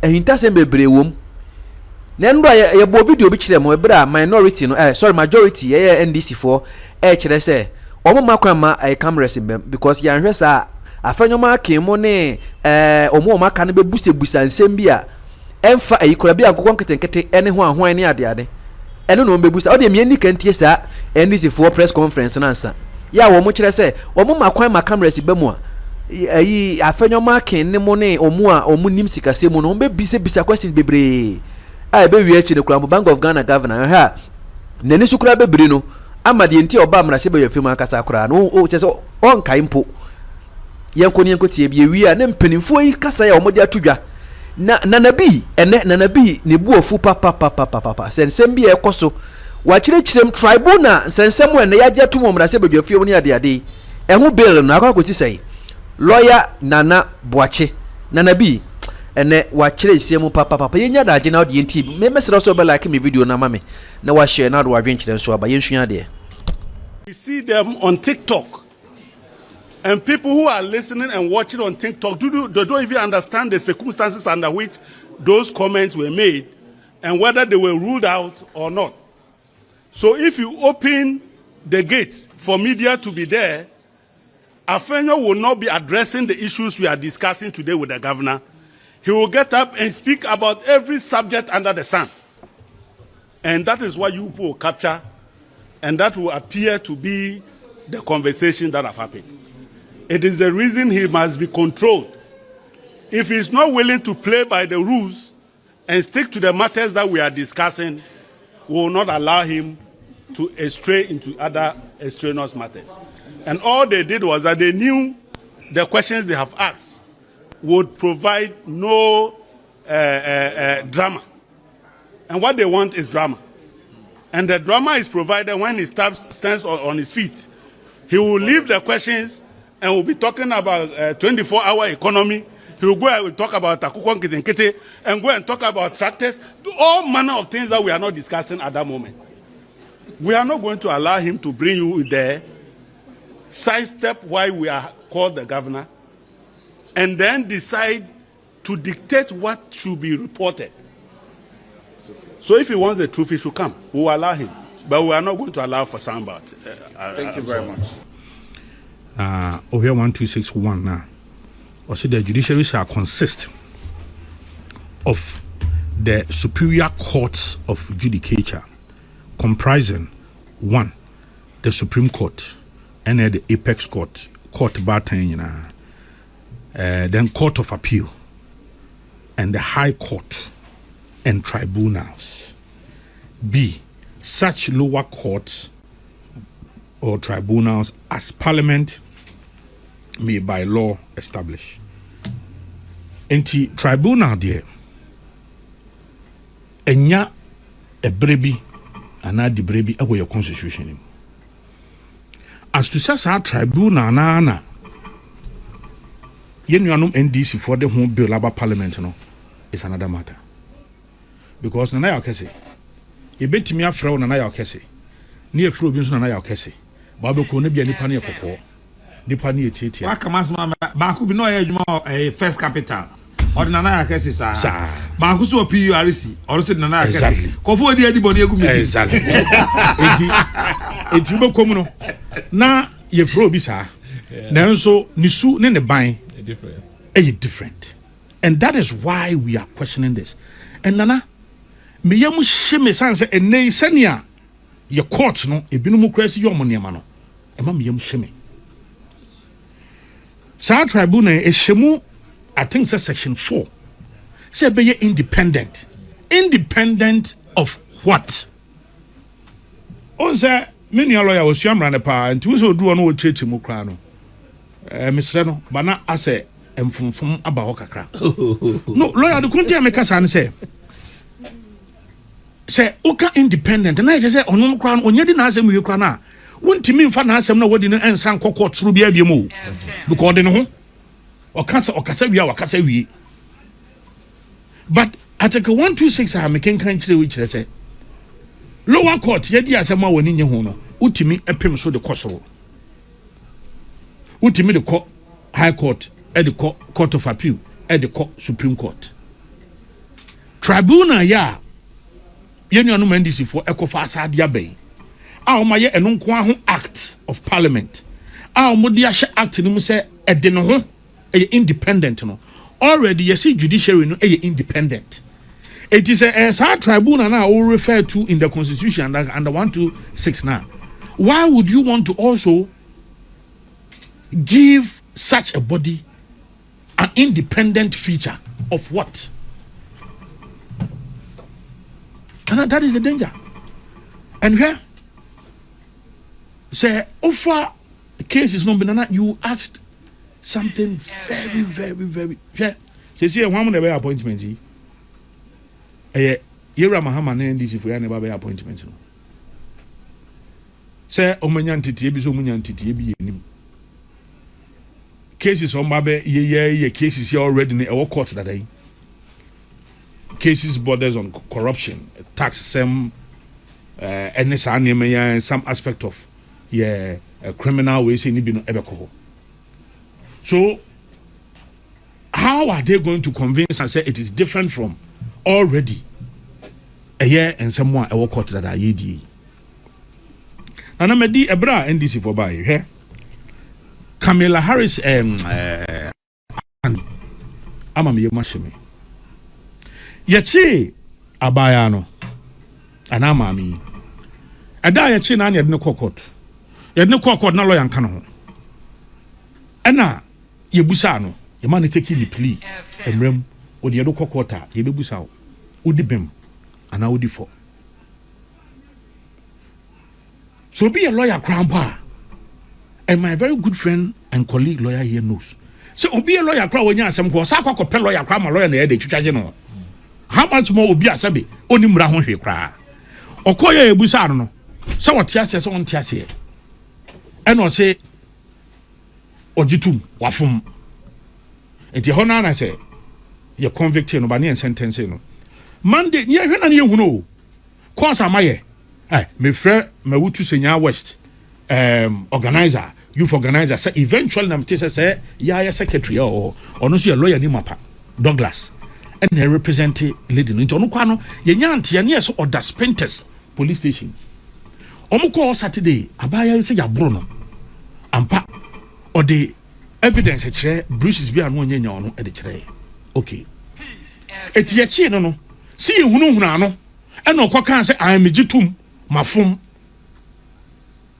See you, no, obianim. But to be fair, Monday, a lawyer no any court no, and a lawyer no putting in a motion for her plea to be retaken. Who's a judge name? And I want Pembua, and one is what Cater and Pachomame some few minutes. Or church when maybe I say, the sentence in Odeba. The judge never took into consideration the motion before the court.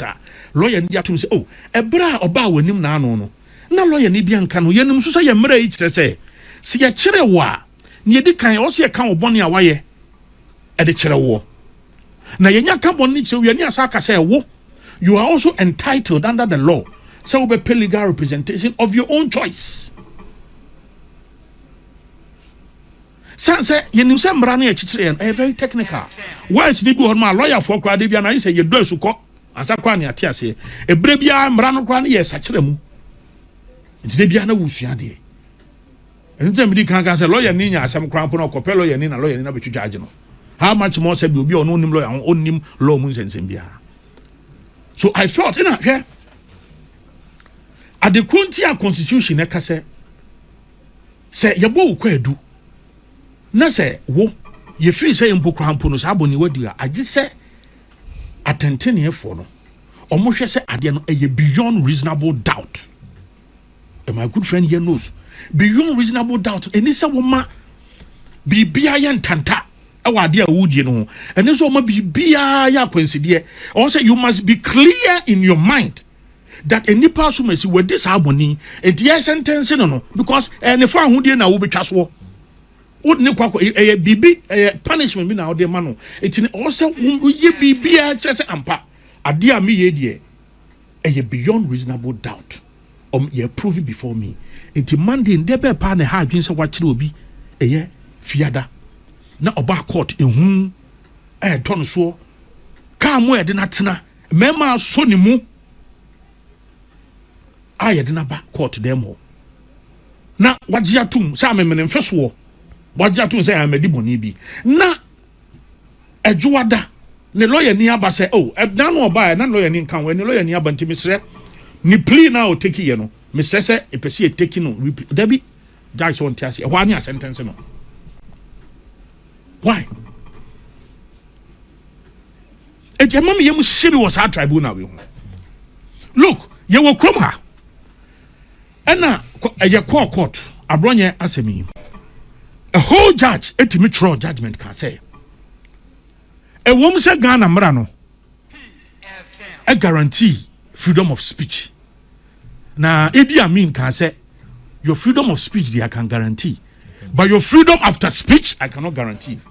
A whole judge, second court judge, celebrating such a notorious tyrant, dictator, and say Idi Amin. Ghana enemrem Ghana be a beacon of democracy. Ghana will be a share so. Then you have a judge. Will go through the mill or a lawyer nimapon. It be such a ruling. At the Idi Amin bum and yanon kwao. Osaka said Yamrano. A woman say yes, you will be equal before the law. But it be above the law. He said that in his ruling. I was shocked. This judge, prof, lawyer, he has been promoted to the High Court. As I speak to you. The judge who delivered such bad ruling. Osakura Kanya Kofa, Jojo well book, Animal Farm. As I the ban ruling, you must say Animal Farm. Animal Farm should be any Animal Farm city. Sebi, a bit ye and a binti ye. It no, a new biana bit me at the editing atom. Nana, is it not dangerous for us that a ne court to cramp away? Shani yehu. Nana, Yadia Yoko eye. Yadia Yoko eye, I say, Omudim Rana Salmon Sam, a chinchimumra, ye the bill 100 million tunko fossil, ye the 800 tunko fossil. When again, my good friend, the lawyer here knows that ye call school, no bill. Bill near China says, send a bill nipanini. Every attention year home. It won't hear Nipana, Bribia Nipanababa. Bill is not meant to be punitive. But an idea, Yoko, and Nana, no cripple have Mecca. Hey, Medins are also be national security, police for Akachi, National Signals Bureau for BNI for. The only body are notoriously Omutetianko for far who dear so basa pa Yoko. So I ask myself the president moment to here.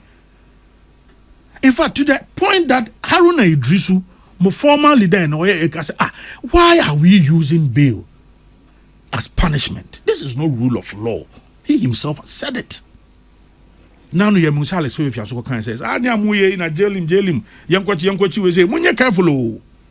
I'm so can be. And a mummy yam shim or tribunal. Said tribunal ye babet. Ye the NDC for na kwakotisiano.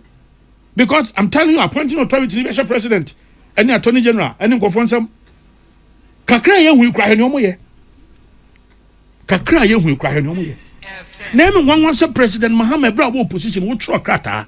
E to command Nana Danko Akufo-Addo. Say Nana Danko Akufo-Addo is superintending over criminalization of free speech.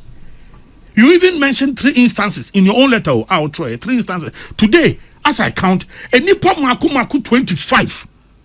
And now by a chiri homo for free speech. It be as such trivial. Obiako post bibi dum so is back as akwakoche no. Obiako post bibi. Na no yesi gege se me wo se oba wanya mu mfaso de dia ba wie sign ade a wo so sign baba amando du ko to Facebook poster ye dware wo gay kalesa otikwa pai yenkoche no yemfa ne betum. Obi kan asem say ye dini wam. Now I ask myself again, this selective justice. Nana ye wo kroma Abranti be a friend of Listo Wall and Najma NDC ni. Now see for car set na number 2 was man. Now see from yo. Ekwa car say former IGP Dampare okunkum nkofo police headquarters. The video wo ho bia hu ye. E kan say Adam Bona o hwe small arms so. Ono na supply bokufo tuo ani akode. Emia de kontokwa. Na obi anim how serious this thing. Obi anim boku conflict problems e dia breye. Obi anim hotun safre no. Obi no to suffer no. Abranti a no na ti hu pese Ralph ya okohunu nkofo Rich Hospital ebora ho e de funkra no etietiam. In fact, even when the ministry set up a committee, Abranti no e ka say nya de obi appear before the committee, and indeed he never appeared before the committee on an amount free. Obi no aye no he. Lady ya oye no ho fake doctor yi. E fe say Ann Sansala Dalio se hwan. Nana onya appointment kra ewo National Health Insurance Authority onya minim lawyer patrol board beso. Look at that. Lawyer who is working for the parties on the board. Then you go and take a fake doctor. Lawyer who the whole lawyer. Board biaso. What's the point? No, my point is that obi say or no your doctor say on your doctor. Afei earlier Felix be catch say o ma yine free board no so. Why? Because he onya doctor. Wadada ban dada obia. Enti wo si form no. Ye nche no. Nana. Hwe. Ne e koso organ. Hwe miracles ade. Unya time nko enu. Nana pacho mami nkomu ka. Unya time. Nana won say me nua woman injury time 2 minutes. Sama me injury. Ono ne de me bam bebre. Wa wo so me de wa bam ka. Nana wonim. Si form minim. Okay. Miracles. Why dey? Miracles. Iyo kodi krata abeto honum say omo ye nhwemu be 55 million ho. Omo ko ye musa 55 million bia ho asem. Musa nde. Ye musa no he. Nothing. Near had company say, I'm telling you, I mean, I was there throughout. I was there in Yoko with him. Yes, I was with Sam to say, me can't inside on number one. Me see, Miracles not crab becca. Was it they never asked him anything about 55 million? Number one. Number two, a branch now almost had in a car home said, Onuna started Triano, Nana, Ara who says such state institution, 80 me unprofessional, 80 me deep trosy. Onim says Sika old Triano, a close about 500,000, and no free. A year auditors report to be a buyer the data 2025. I see one almost say charge, you know, so on just Hakano. But look at what Yoko did. Or my shadad, the number of bomb to say, a assembly miracles ye, you know, and one accountant, I'm Jatun Sam, my first cabin a mutual hoka. Can you imagine? Why? Anyway, Mami Professor Isaac Boadis. Nana, nature finally, Mami Ra. David, how do you know? 30 seconds. Oh, sir, highway 11 billion 30 seconds. Nana, what call Kumasi and saying? And then there's so free can I cook Kumasi. Time be free, be one here. Minimum time I'll be your partners 7 hours. I didn't. Akwanya ye reku fado nanka ordualize no o first one hu say akwanya ye oh a lot of places and I'm on kokumas in passion fan free me kokumase you see me gas say me kokumase o me gas say me kokumase me say wo kasa me kokumase me say wo kasa me kokumase a lawyer me say ni am pese me kire wo ne say ni am pese me kire wo ne say wo ye ma wo mfie nwotwe se fa ye kumase kwan on the dia na me pese obako ye ma mfie nwotwe se fa ye kumase kwan watwa ya maka bosom miansa akowirewire ba bia be ka kire se kwan a wo sha ase a udualize way yes nana wo ye bypass a wo se wo ye udualization papa on kanokre me ya se mini on makanisa ana 8 years ye ka kwan a ye wura nanado danko akufado ena kumase kwan ye den na se kumase aban bi aba oh baby you prioritize Jonah why is it that prioritize Chebi Town and Cemetery Road ena uja kumase kwan wa bia ba be ka kire se na nka wo ye kumase kwan wo ye kumase kwan bia ma prof nka bi na mre no beko ase bia ni wa be ka so fufuro bia ni wa be ka na ares mama mintie professor no na be pacho you can pacho me prof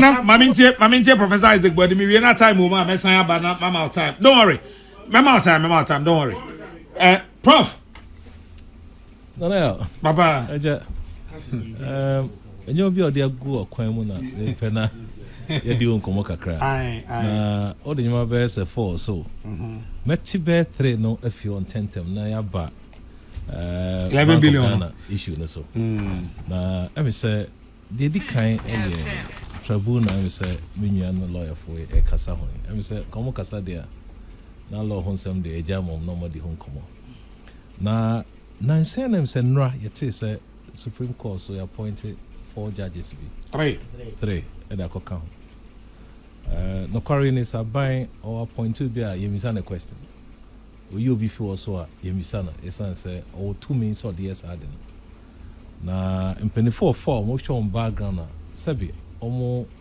akomanum ye very respectable people near fall na then I chuchu maso kakra the period they woman any disappointment na obesha the 4 near don buy let me be say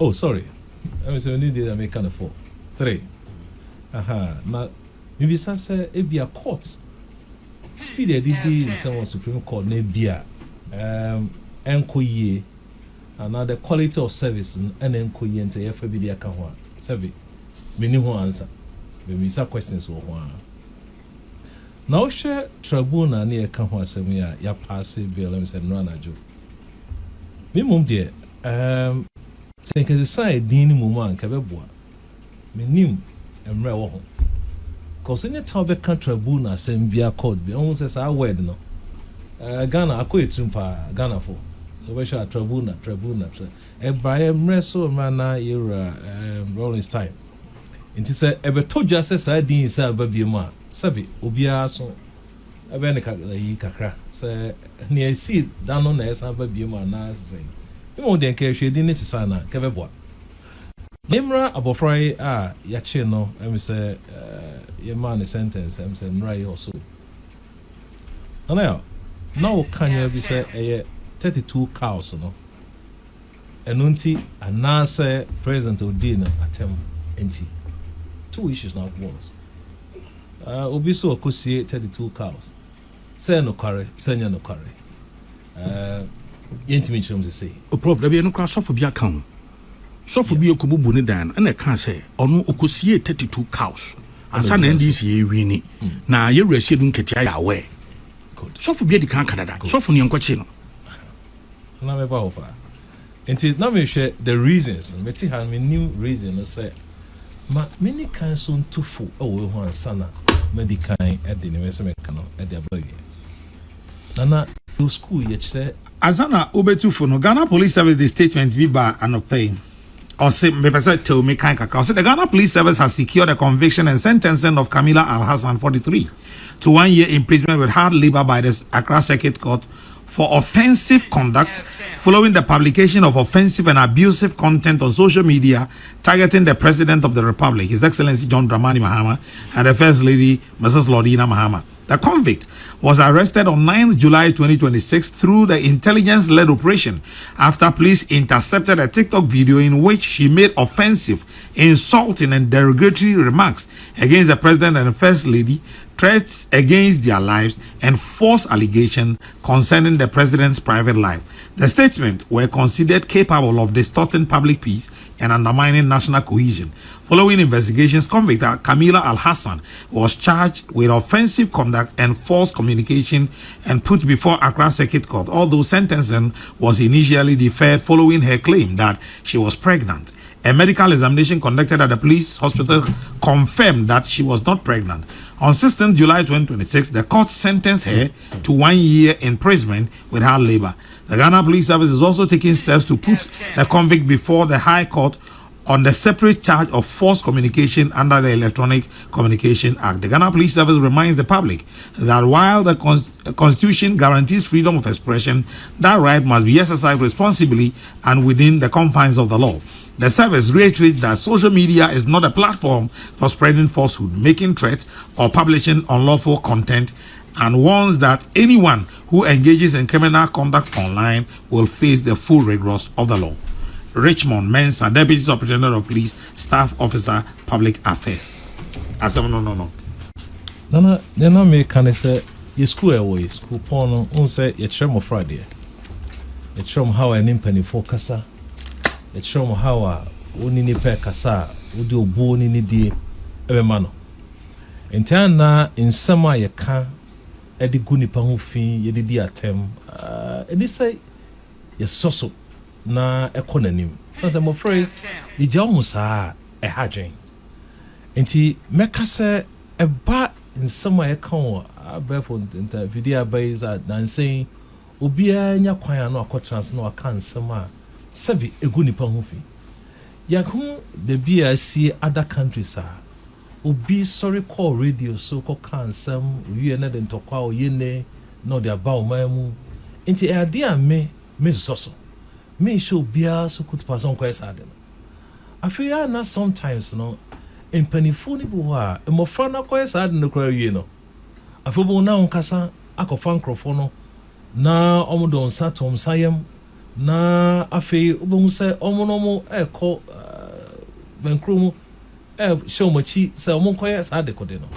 Mesre se yempani fotie ya ye de kasapa ye de nyansa kasa mo friends who tie ebesre na yakasa ho ate na ama oman etwenya ntoma pa e de fra ne mo ne meka ne se ne ati na enro ameti aban no kasa ne sebe na no hye na yebehu se ne beba na ne se aban be kasa ye nton zanfre no na eho na mede me kasa yi ebeko gina na makasa say a clean system no dia we should not be selective.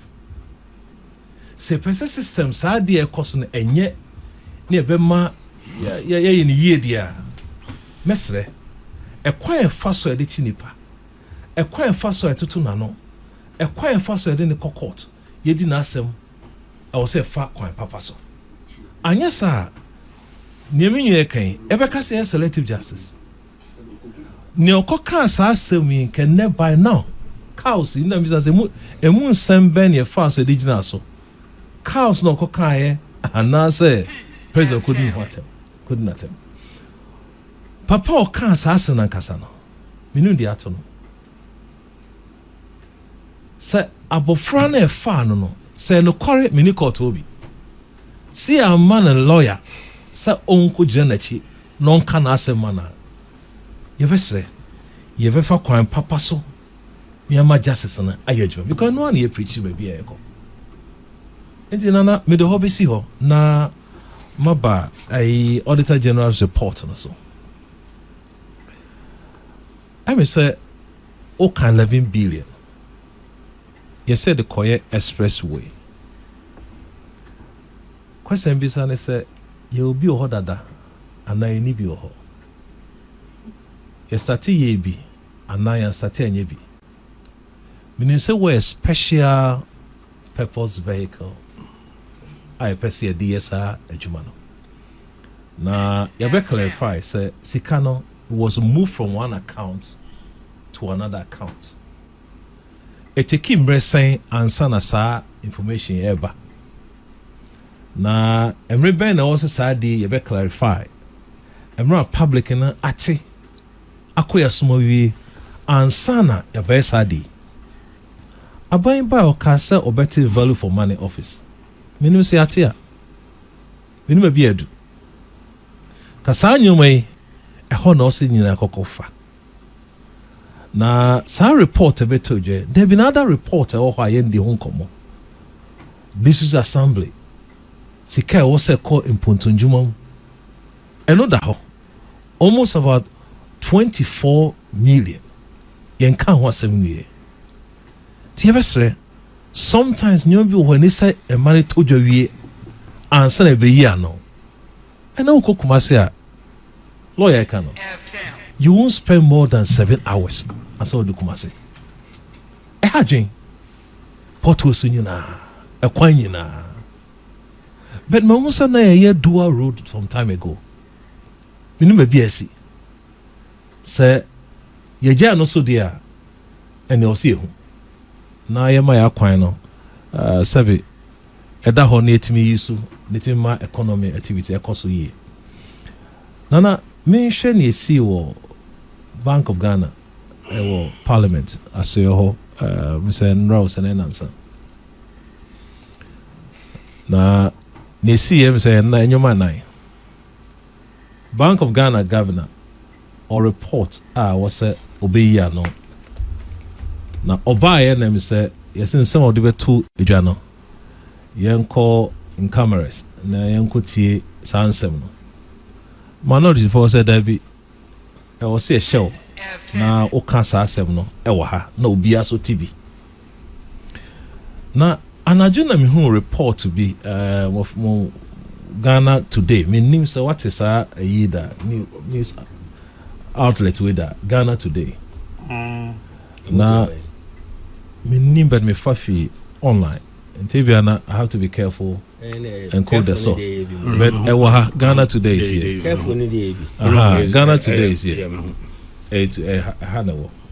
on the 15th July and Adiba Toja or say asemi fi Yera Mahama Yariga majority leader as some can say Ghanaians will see the tricks we are using to hold the city down artificially. And the economy would collapse if we allow Ghanaians to view and listen to the BOG governor's parliamentary probe. Métier majority leader, the tricks part of the Manti. Okay. Manti the trick part of, but the other part of the what he said, said. Say my governor no quite na Obabe can Yesika 7 months and the 2 Bontenea. Yentias Yesika 7 no foreign partners or any other interested parties. Omotia one here na kwakoha. Send a then they won't ever have you. It's the same thing at so it's a tricks they via mean fuel in this for speculation via mean speculate anything falsehood. It's a one teacher any tricks in feel. Now you funny all can say you person international community better acquire first one economy. Matthias say Obi say the same as we are governor. Now, and you know or your press conference all the time. Any monetary policy issues etuja. You know kind inflation. Your policy rate, action rate, almost serious every month be at the end of the month. Obekasa miete. Na ya okasa eno no nyese kasa na okana you access TV. Eno na ya okan. Na eba ne sen ena obekasa ni opeso kana ye ma onka ye nkose kokom na eka ni enti wo ho. Mami for the role of a leader enfantuja.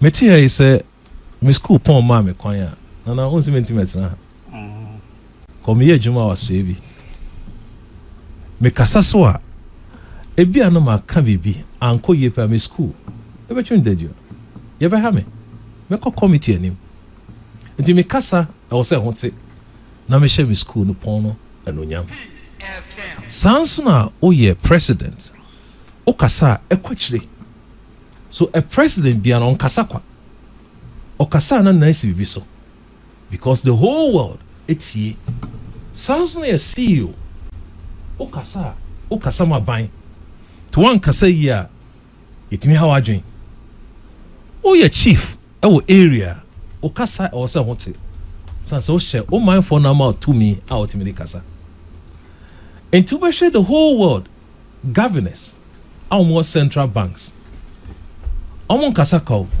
and now call even MTN the CEO of MTN and okasama the global MTN no to kaya debi no koya dia enya ye man ho ache no sansuna o ye governor okasa ekwachire okasa ye mfa ni agro so okasa o man no enko ya the whole world etie international community omutie investors omutie omo person mo hwe videos ka koto obi ati na ebane sen ne kasa all the other governors babe kano ene e wo se ye ka e de hyedem mo obi antie meji ho na e ha me Bank of Ghana is an independent body but publicly no or accountable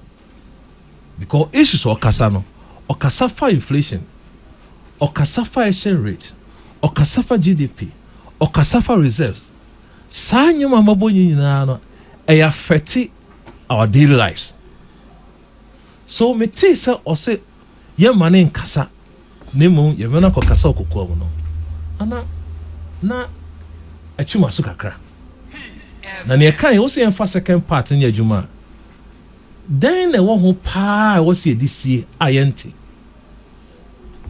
say ekwan fa se ebu economy no ye mancrofo tia ye economy be collapse and now say abochi the dollar be tujwa I will train Bank of Ghana abochi oton dollar no so operator Monday obeka say ope dollar obeka so na menya rate ma Bank of Ghana Monday nso na ma rate e chese obi bia o disika ya juma anaasɛ ɔyɛ biribi ɔman mu no ɛyɛ asoɛ a yɛmfa nni agorɔ asɛm ɔka biara no yɛfa asɛm sɛ asɛm no ɛkoro gye no waka nti sɛ yɛ preventing sɛ ɔde nsɛm bɛto dwa a sɛbi yɛnkɔ back na yɛnkɔhwɛ saa deɛ si parliament ɛmɛ no akasa yɛma ne nkasa kɔhwɛ indicators any effect on saa pronouncement kɛkɛ pronouncement baa sɛ yɛma ne nkasa no go and check the stock prices. Then let me go and check exchange rate. Nekot share because on my idea negative biano, it affects your currency. Idea positive, it affects it. I mean, now me promise that na be 2 minutes. Nana, hey, I get 2 minutes. So Nana 30 seconds. So there be me promise me 2 minutes. And Nana mama 2 minutes. Na 2 minutes in the ja unya ye. Unim say wa uni pa kofi kumbese na eba. Eti confita na mama omu 2 minutes no. Ena me so ya no mama one nana. There we nka ho. Nana wadaruma enche ye party mu ye regional ye do region so say na yenim say National Steering Committee enche bi ahia na ye hia na ye de krata ebetudwa. First of all, let me say it is most unfortunate say the General Secretary will suffer any attack for a decision the National Steering Committee taking most unfortunate. And I want to say sir, so we share your constitution more. The National Steering Committee, the composition is very clear. National Chairman, General Secretary, your presidential candidate, the next president, Ekahobi, me Kahobi. National Women's Organizer, Youth Organizer, Nasara Organizer, Communications Director, National Treasurer, in here can be. Yeah, quite aba. No. And now you inviting a baby answer and invited directors. No, not Director Gary Nimako, Director Legal. A ban or debate 2 years, and say when your court processes are injunctions be a war constituency be to brief you, are you whom? A processes ni yan. Then the acting national chairman no tijom. Yen nyina ye jitum. Ano de krata ba say baby a sanse ye di mraso ne ye party mrana ye di twa ye funumenti no. Baby a injunction obi a no omontwentwan so na enko kan asem ni wi. Ye hu say constituencies be ampemwa ana omotoko so ana omotoye. Even though there was a directive against that. Yes. And what General Secretary said the cat across her by say sa constitution no constituency no and your constitution no crano e be under review. Subsequent to that, and yes I could share National Steering Committee na no ukua day. And the directives by say constituencies are omotoko so to ye no. Yen national ye regard say elections in yanko so. Enti hono ye twam.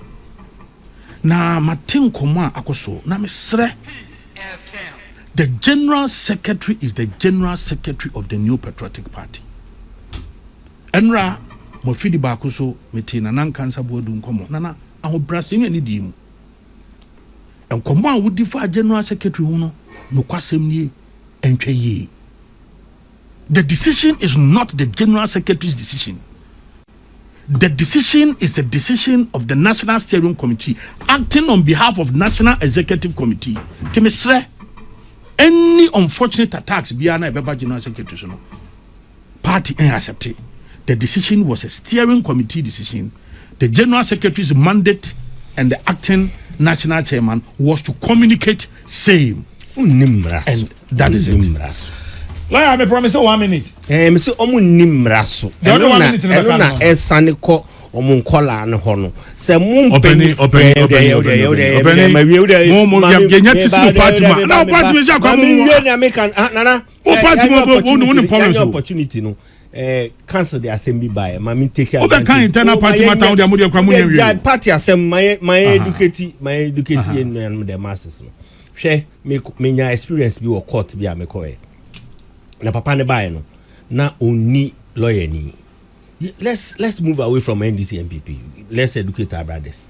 Oni lawyer ni na abra ye emana taking the plea no.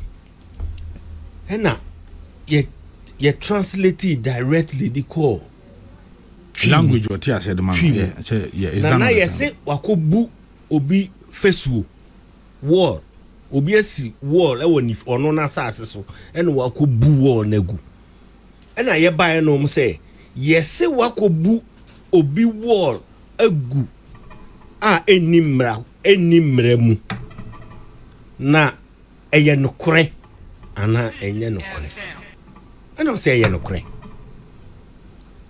ena no no mfa ne say waje atum nti se nkami ni ono ni lawyer o nti no mu gina no so aka say oye guilty ena me sorry wo court na me so be pam cho bo asemu e de twam na me so me twam na me beto so na papa ne akani ena wabu obi wall egu wall ne de wabu egu nemum se wall no bugu ye odi bim so obugu ye na odi for de wo misa no wo say ye no kure de wabu egu anu ye different from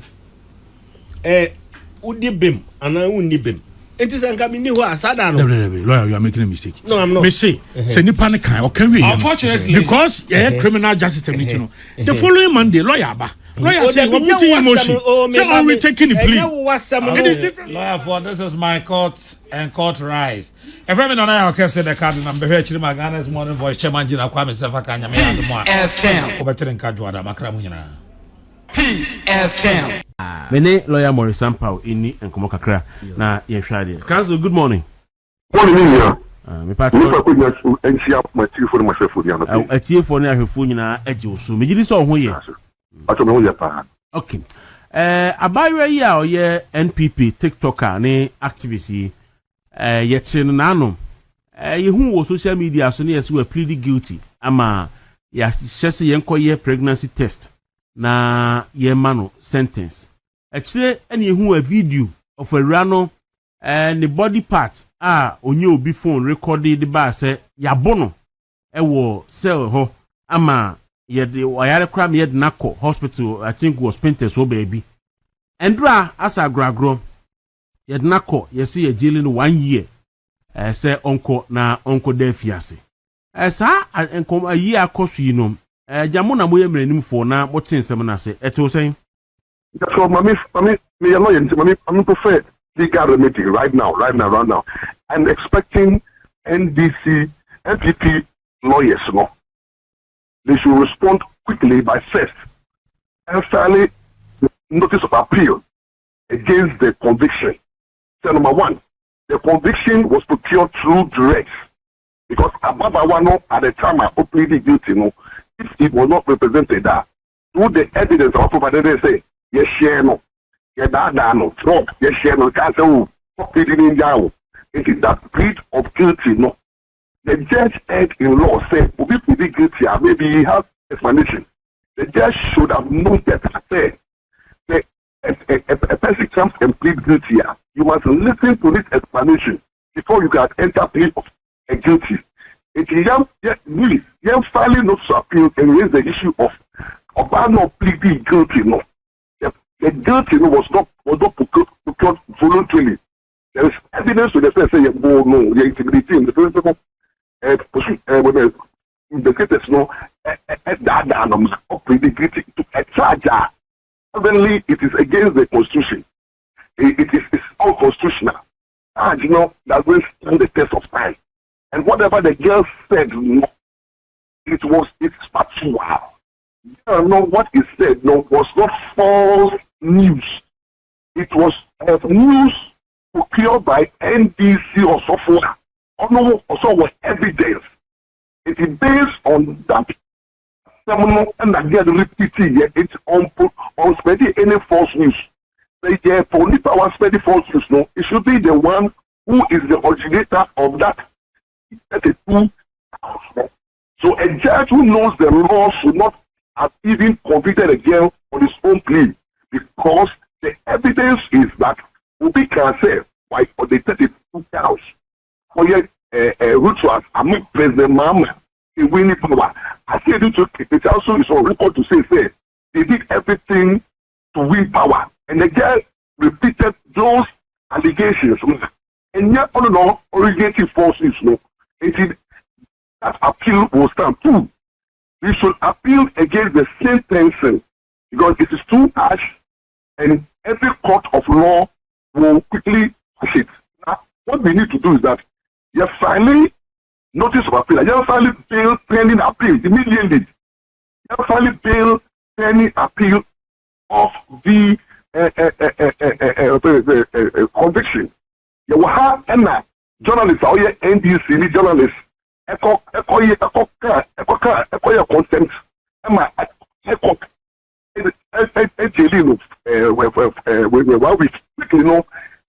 they file appeal pending the conviction, he was granted. And he finally appeal.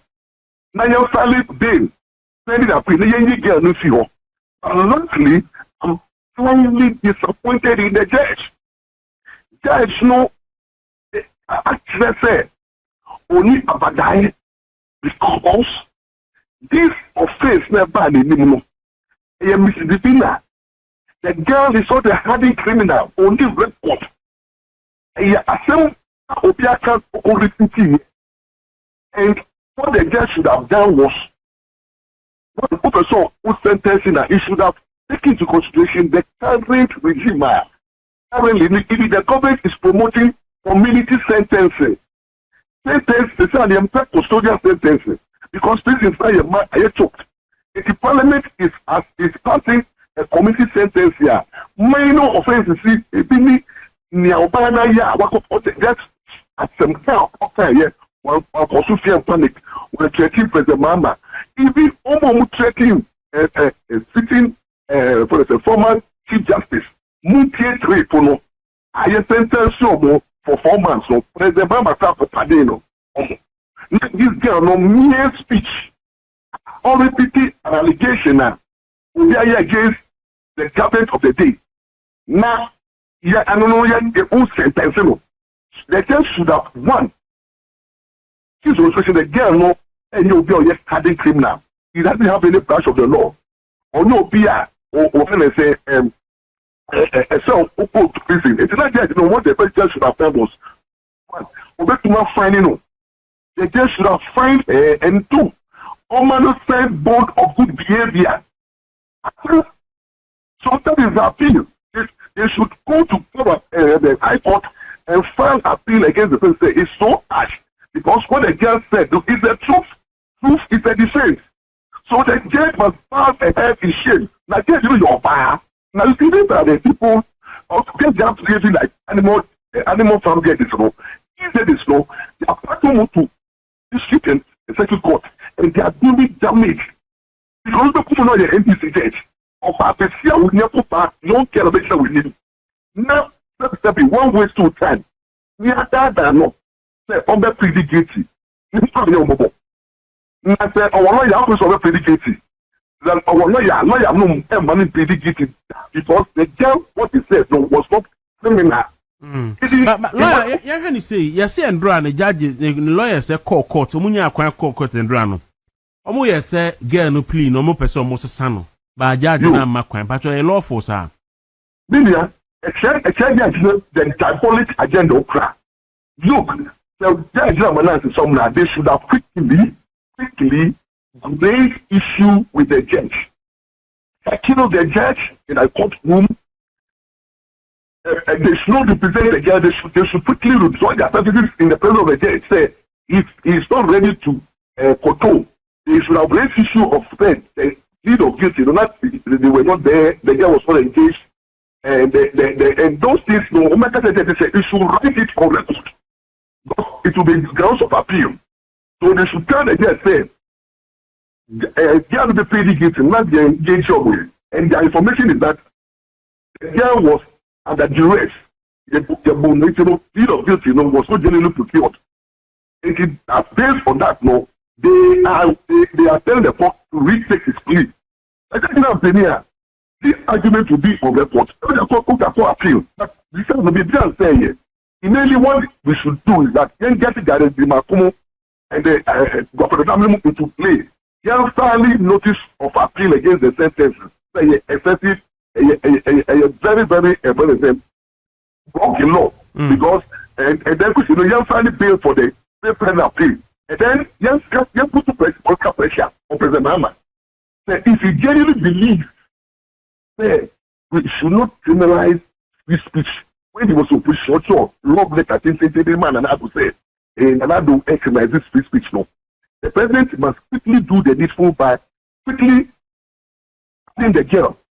Putting the jail immediately. And yet, civil society must rise up against the sentencing. The jail should be constantly under a criminal civil attack by demonstration. And some of us will take it up for her. Yes, no, we form and we will have and same because because the young self, the majority to be sided behind partisan shit. Just to cover the eyes of the government of the day for unnecessary information. Why should a judge sentence an innocent child for 1 year for an offense that many are just there behind themselves? Who if he to me won the case against Gabra? In that case, no. Obi Koyi allegation says Gabra, if a be teach the boy. And Chamawu to me was on record to explain what he said. And the matter went to defamation court. For Supreme Court, obviously, once he came out to me was not the originator of the allegation. When I say, Mahama, no, people, and to be explain it. And as Gabba refused to take on these party people, rather no, brought an action against him to me, and the court said that. And the primary or no allegation against you, we done, and manifested no explain the allegation, who say, would never court. And the case for Supreme Court, but Supreme Court, I declared him to me, say, or yet liable. The same thing happens in this case. And they get behind the same. What he brings, lawyers say, they were pleading, the submission of pleading, say, there is no and consider of anything. The girl don't say it's offended. Judge say, what shall say? At the beginning, I'm not possible. He says it for the parent. What a shame! What a shame! If the judge know all shall know, who say, and tell them where did they attempt, if you more judges in every one attempt. No more Captain Smart at the video, but no more when I say other NDC apparatus at the video movie currently on social media. No, I'm beginning to say those people know other one time to say where are those people also not before her? But wait here, as I said, the engineer where so your NPP advertised that the person he want to cut the eye of the president, you know, the name of the president into the sentence, you know, the tenant of what? Do you think this can be said? We must let the judge know, say, ought to be translated, no, fan law into section and say, whatever transfer at the court is a shame. And go to social media. So please, let's get the girl out in the minimum. You have filed bail pending appeal for High Court. Okay, out. Let's say the court matter so that can come. But lawyer, my name is Assassin. We say this issue of Yachi Obi. Yeah, man, I am man nebusian for access. Yeah, ma, ne lawyer for access. Yeah, you be ma achinkwana na ukumase. Yachi the same thing.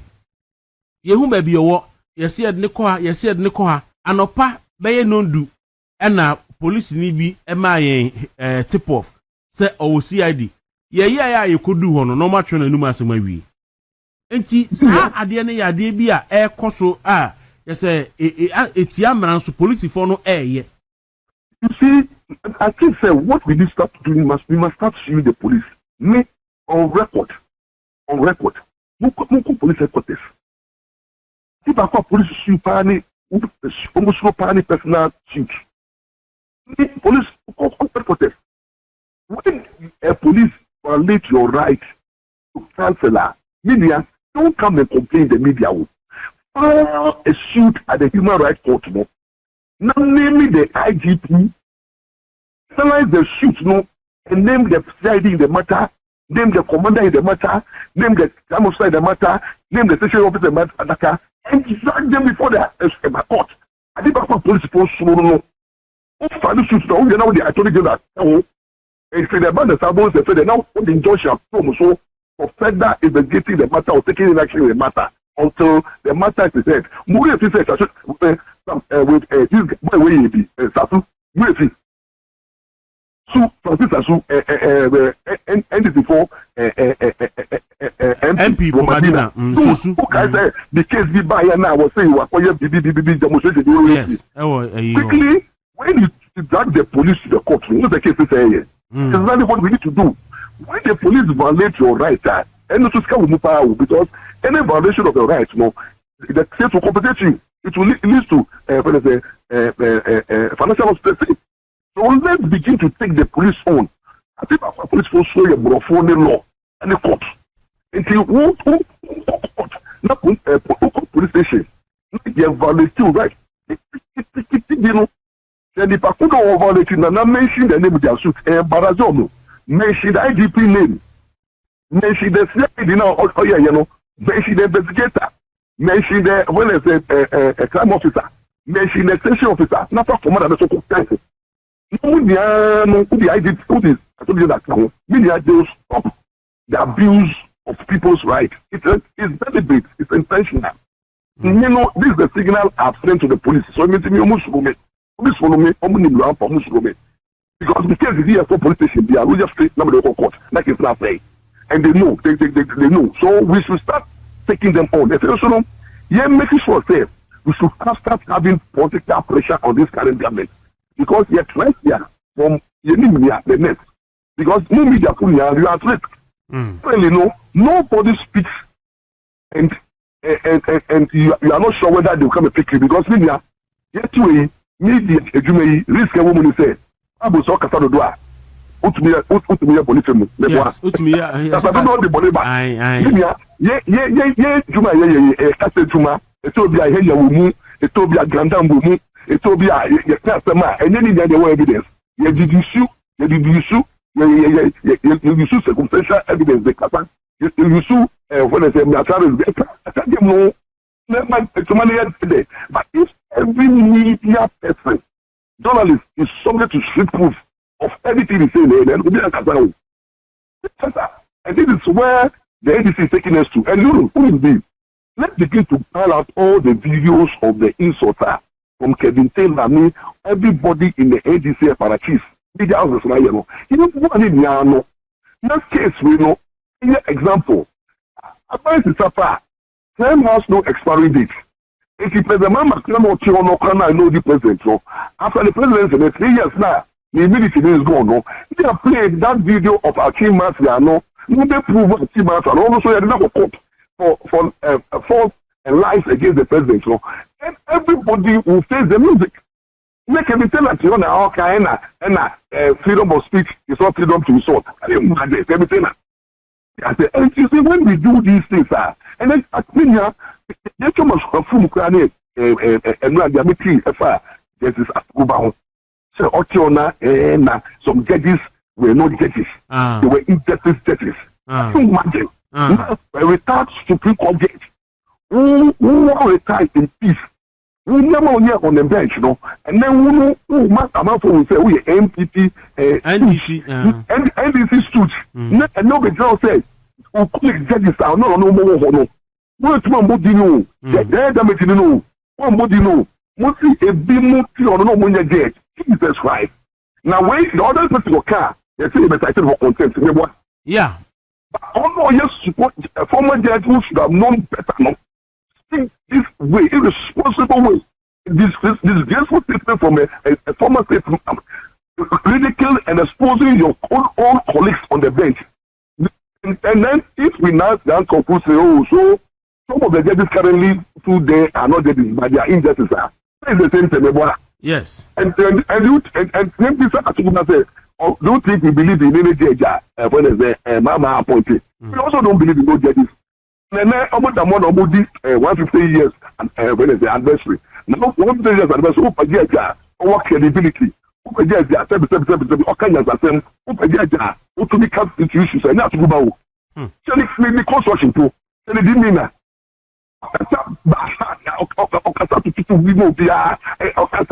With that decorum. wait to me, Obi, I say, when fine and refrain judges like when I say, Justice Dutenu, like that is Dutenu, when the former chief justice like when I say, so you know who and then we have the Tabamo, insane and well researched, educated, experienced judges, you know, no for Akuba, not party man. I'm making for the cemetery.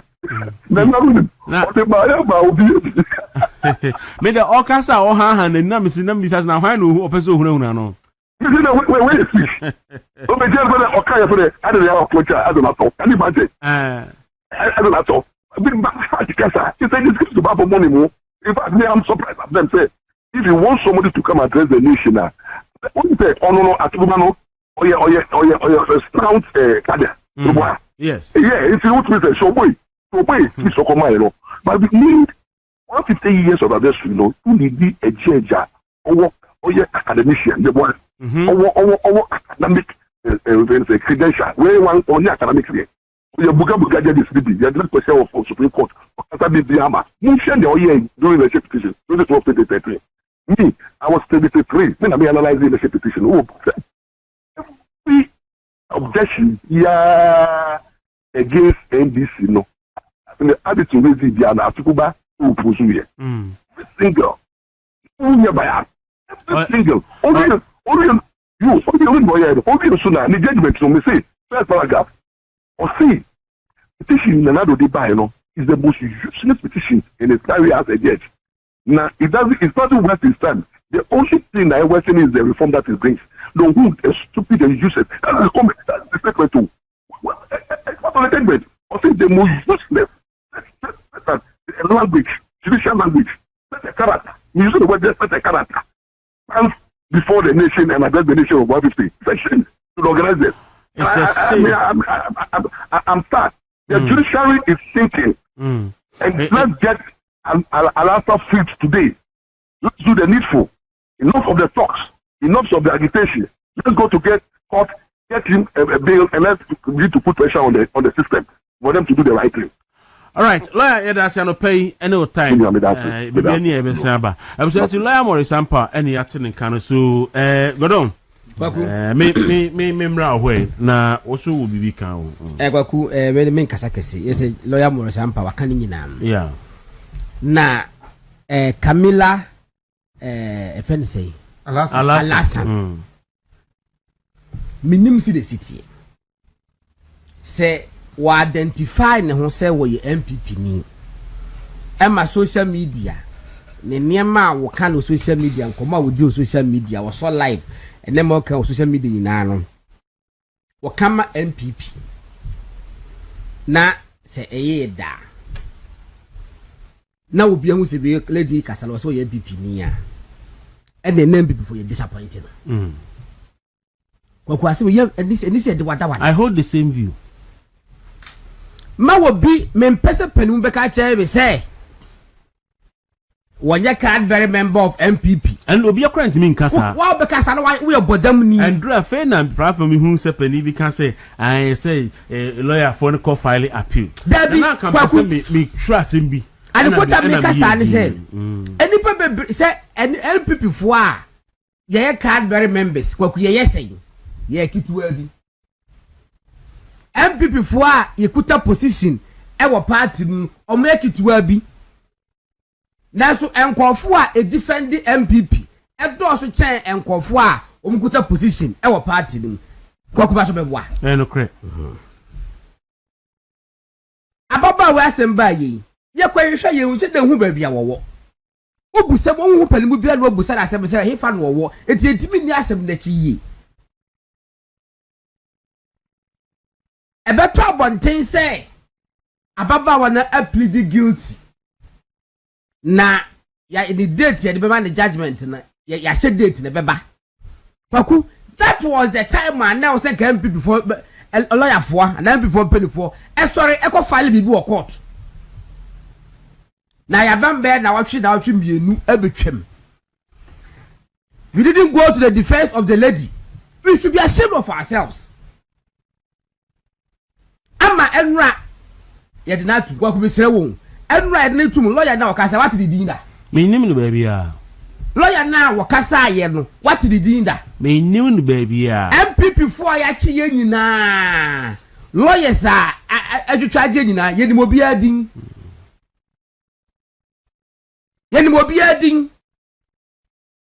the party should be very careful. Because Godon, at the NDC for person mo ye with such that she nyina say.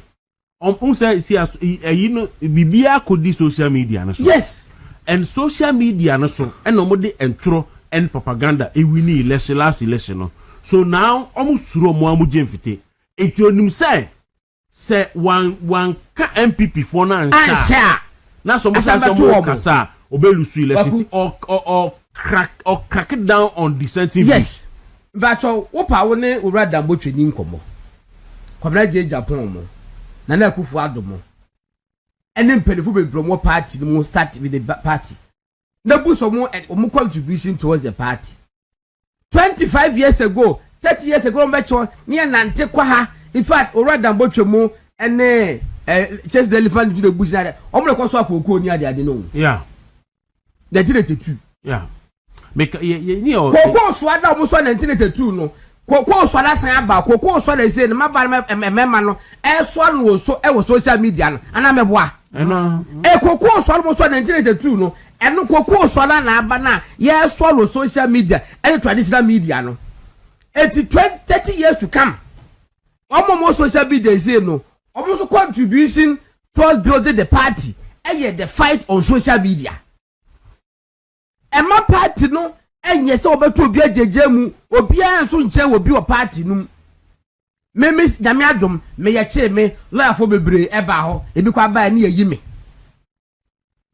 ye kire ayi baba amando lawyer to aye bo a ewo sunyane wande odi na chi eye ya ba ema nyame ncha de ko no le ko ye minority leader o sign up for your marking wo gina courtroom defending we dey omo anya de eba na lawyer fa kwa mu ginam na naje ba fo we mu ginam lawyer tacha mu ginam we mu ginam kojo ponkroma mu ginam ne law firm obia ka bom. Why is it that in the case of Camilla Alasan party to na jejemu yenya careful in fact ye ma me bia send the message say ohun say we nyina judge ne ye ne ndra no set up say odini betum na Mahama akase wa pardon no for him to look good. Niaka say Mahama boy he won't pardon the lady. Who the say he won't pardon the lady. Me question is I'm say na lawyer ampa we lawyer ampa kasa.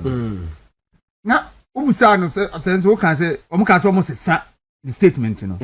And na judge ni say Gabi. Yes sir. Yeah. Ba could be almost strike ba could be out keke. There is omo koye no and omo say o plead guilty without lawyers. Yes. It's your own person most sa you know yes judge ni so mpre. And you see e ho na say akosoro. Hwe me ba fa che me. O ka che nkwa de no. Ache nkwa de no wa hwa bega say innocuous ayi. But I was here putting on record say ya chi ache nkwa no e mo de call police headquarters. Omo man throw the statement abana no ya any ho. Imagine say bia wanya kukuduro stick it to his grounds wa dada kwaku it is enye bibia nti na ye say ya na will be through the statement I was a lawyer wo kwaku on betimi police for betimi dada am mislead you o de kan okro ni say na ye say wo de jibetum o etibe no kan yampa na say wa anya adi o no mo ai sa through statement ne ma enipa bebre professor bebre kwatimi courtroom and I say police say be on to the state waku or so pay man ne ho me what I know is say so we call police station ya cho na we tell statement we are omo do be call court a ya kan statement no aka tell say eno anu no na obesesa no me de minim no statement yetibu se sano good me timi nya case nkoto okoko wo to okoko boka na ye ni pajama 9 and on the court and 8 for lawyer media me ntimi fa lawyer bia me ameka masem na unim a police for ni chiwa wo police says no am do be court no maka che o say so ko na aka say odi bi ma on be remind you ani obebre pa tu de okwa ntem akọ kasa odi fo enti sa no mo ka hye yeti me police station na me nko bi da enti wo mo aka no fa lawyer ye kogina ekodu court wo no ye busa na me ma me nsa so na me se me di fo na mo asem ka and the just odi fo plead guilty good se me de minim hwe enti judge ne tra ho di hwamia na o se wo asem ka na me se na o se ka wasem ma minti ne ka wi aye no o se wasem ni di a woni fo enti asem ne ye be di. That is what the court said. The judge said. Our courtroom ho. And was say what sem ni dia. Any asem no ni for. Ye be di asem no. And ye di asem no. At the end of the day no. We jai me. E ma me come baby. And the other thing na. We are judge. Na say. Ye obi di di akoda ba. And na say di nipa ba. Na say ye say be say ni statement ase debi. Na say mo abom timo po say. Mo pe say me ye say. Na asemo kaka ho ne say ai sa ade ne atimdidi o social media so no ados nti o ye we na o de huru nipa ya da one asemo we obu ntanchia we obu ntanchia we huru nipa enipa NDC sofo panyin yese fe say emperor bishop bediako wonu na aka say in fact was I granting interview kwa wo ho Emma waka say NDC for na tuaka obo say no nkatia din say o me challenge no election na win e nya president Mahama enya president Mahama na say lady akwa I repeat this asem we ya na president Mahama wa me ya jeli no and nobody can tell me say president Mahama me ya jeli no letter wo tro come president Akufo-Addo 11 February 2022 was say enkofo ye chi wo mo radio stations ye closing down Ghana nyina no this that certain president Akufo-Addo na eti na ye chi MPP ni bia so a president Mahama wo no wa ye kwaku MPP for mpanifo and na no pe omo modern whoever the lady is see akohwehwe de kopa ne chew no krepa ya pa de chew na ye seek legal remedy anya sana people will see us in different light basem me no be said they will be busa say say me so me kan hu bi na da be busa say the lady ni wo him ba me ni baby awowo say me ni baby awowo etimi me da ma update me ni baby awowo de better say na akoso court na na say the court ye nim court kro you only saw the publication etimi de mesre omba koso ache nkofo enra minya intel be say the next one man o machi dipa 5 Omokoso ache nkofo na say we should be prepared and we could pon kruma ka che say say next week on beti MPP and it no mudi mirika create tribunal because in these cases you know you don't kwa gidi 49 days na do akwa kotu that's what they want to do sa tribunal ya ti and the MPP for penny for a radio say na godon kan no omone no money na anini Only a runner in the crowd. You know, because you see, yaka say if he's MPP co position, any pie show me penny for bomb homo de pa defend you be a kama. But I mean, Tiasi nearby a radio in Quadia, as will be any uncle one. Ama a cockaban. Go on, I say, now maybe we can with you to say MPP for I show Moon said MPP for bed 10 age na court. For some more makan. Yes. Ye di asem na ye nwi yo. One way ya. Every mark court 50 times. One way ya ho. That create be so no pa no. The 1 week you bet me a GLP for be say me and 9. Because some nyina so court to various stages. Now okay, me obi am information say lady ni ye we police station communication officer awutu breku police station wutu senya that's MPP ni strong was so your communication police station communication officer wutu breku police station a polling station wutu senya east it ready media message omonya pintem omma enfama so kwaku we so say to me draw MPP for penny for attention say and in fact we cry na himself am sample cite case law bia ho about chairman ntumi ni Spill Gabra. And in that case, the court really clearly say, asem na nya wuntumi ne kan. Obi na aka no no. Obi na aka no so report to asem nipa ne kan na wo chichim. It is one site nipa na kan asem no for defamation there. And then I will cite nipa na wo no chichim no for defamation. And you see, say source no ho. And sa asem re kan ifa mampani Mahama hu. Go down. Even if a nipa ne kan, but your spiritual cases Ghana court to these spiritual cases. Dabi.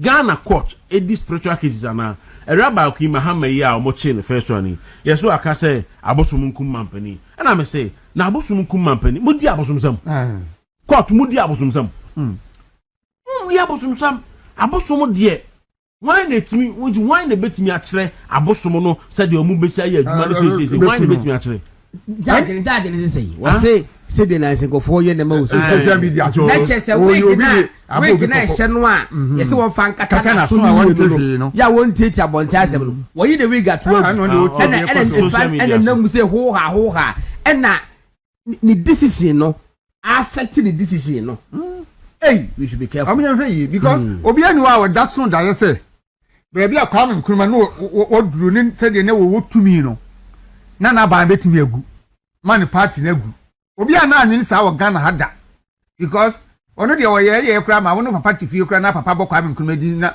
enye wo da utumi kokam ye bechi no enso kwa me nkruma wa gogu an obi ba so de mo ye mo ntrombo kakra na tatrabu na we ya MPP fo ntimo de ba no enkosi aga Rollins di bi ba be kunkum krofo ma ensi ni ye nti de mo ye mo ntrombo na ye ntetere man sa na nka obi be ya saa di we ya anya President Mahama wutumi trase afa pen ni paper atwa kata akoma na nakufuado se okan krofo kasa bo ahye omyem anka nya wona ese oye saa nyema ekoso Ghana ha no kese ni pafoforo bi kra na eye na wo wutumi hunu nyansa pa afa pen ni paper atwa kata akobo na nakufuado koko president say de oye no airtime abagimi brand nyema na oye no na ni bi abayi na wo ba ya wo de oye west adai ni semu nyina woni ne yemede wom yemede wom ni say sa tribunal no mo so mo tinum ka so mo ti ama MPP for no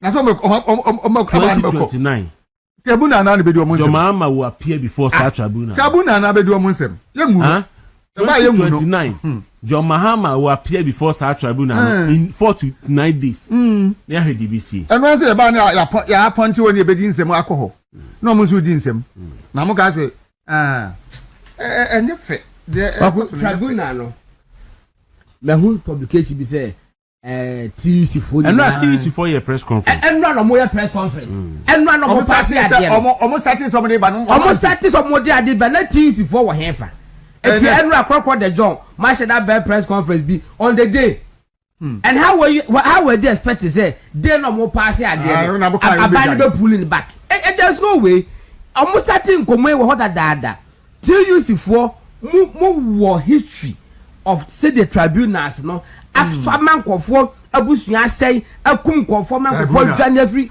almost say how many days 49 days yeah I see the basic sika ceremony ade sika ceremony ade and you go use to tribunal at their trial trust me yen try current of official bia and this MPP for we should be ready na omo aye say omo inform ho no na da wura ka no enu na ye de beye ebi bebu man no next regime be ban because say mo aye parliament ajatum tie your manager pade your man institution enti abano ba aman institution MPP ba omuntwem anti na say MPP so lawyer for betimi akose tribunal no so enti abrante no ti social media so say aba de bo techini nye yemfa mo ba no ready de bebo all right so we say high movement on movement TV midin kwaku de ruda sebre ajedu amana no god na sarebedi akon na motiom nkan so you be any year but there's another issue no pay me raise I think say important makwa share composition of the list okay say constitutional review committee the report by no 23rd December 2025 there's a bosumi sia atwam and NPP as a party and so a formal committee say omunko review the report of the constitutional review committee na omunye recommendations na party ni fa metudwa go don 6 months atwam omfa mai yente omunka 6 months adu yet committee no December 25th December no memhwe date ni 23rd December and omote sa committee no composition of the committee in Hassan Tampuri Obi Amwa na na bafo na na je bafo awua Kojo Ponkroma Gary Nimako, Martin J. Mensa Kosa, Dr. Mahama Tia Abdul Kabiru, Fatimatu Abubakar, and Hanifa Ajua Yaya, many members of the committee. Say, almost on Kohe, na nipa, some can say, jointly chaired by the chairman of the Constitutional, Legal and Parliamentary Affairs Committee of Parliament, Kwame Ajimedu entry, and now the chairman of the MPP Constitutional and Legal Committee, Frank Davis. Say, Omo, sa committee we, and Omon Concord Transi, na Omon Famra. Go on, and dra and answer cabinet Akushia. Say, Omo be issue white paper next week on the Constitutional Review Committee report. Na omayi nyina awia kosia discuss until next week the media general attorney general no obey press conference no state government position on the issue as a government position ba say government position e white paper me boa it na me bisa say a DNSC NPP Constitutional Review Commission ni kwan for in 6 months to form report yintimi hu report to abonten ana omo twen na John Mahama report na ba no ma be firefighting. Nobody about criticize Kekana because I think sir NPP report should come so that it will influence public discussions and influence the government to take the right decisions in the constitutional amendment. And man is hard here. Now banning issue white paper new year. But no, then aka. Well, kwa kumijidi say, well, so what committee the more you hold you we will have to find out from them. They should talk to Ghanaians. Yeah, you better find out from them. Say status they say. Yes. And this for the because next week and Fusuku Achiaka this week say next week Dominic Ayene be press conference. Now all the buying the position on the white paper and you know they are to be. And then MPP for air train. And then Major Sebeba to the entry next week. Omo train my buying them said next week no next week in never it's now Saturday Sunday or Mondays. Maybe I know more train now by the baby. There be some of the response firefighting. Well, so I don't know, but there be on person more train so now I buy position but now omo eka say position they disagree with this position, they disagree with this position. And to disagree we are. Now what the battle for what the battle said that will be in the eye. Oh say who raise substance, who raise issues no. Na substance woman. Sabri ya ban yanfa ne de mai e be influence aban ne decision so do be ba bonten. Na mo wo twen no issue white paper ni wia. Na so wo de ba be ye mere criticism keke. O criticize you na wia se ne ye ja to na nyenu ano. Nti ho na me wo concern say 6 months de yenim se ni competition bo mudin omo nyina ben fonko a hwan na wo so a wo me ben kama ya bia me yes ya we mo bet me the one man to crash aja kamo mo adwene o de ayi krata ma Frank Davis nko a say na wo tweme nsa kro nya hu adwuma fa report mra wo beye o de makwame ayi madu antwi a o de ma Hassan Tampura Tia Kabiru kodwo oponko obi a even nipa ba akopɛ for kro be na fefefe enti yesro mo meme de godon madwene mu no me feel say SSA NPP position ni di kan ba ansa na ban de na ba. Okay, I'll find out from members ni bin we are your friend Yikwampo honorable Biamwa ebe bo apa eti no eno wo ho me de eno de concern mame na ya hwe DBC say wo say mama appoint 3 new justices also they are said that they are shege ya di mu say de be ya no kan wasem aku edi President Mahama 1.5 years 10 Supreme Court judges and about 94 other high court, appeal court, and lower court justices. Yes, see court to that back. Abriana all Kasa Kufado Park Court. Now Kufado see 100 and new courts. And anyhow, who is a tribunal? One better go to school dying. Woman tribunal de tribunal dying on Ebiase. One better go about tent. Be about the President Mahama appointed 10 Supreme Court judges. Nana Akufo-Addo for 8 years or appointed 15. 8 years. And is it 14?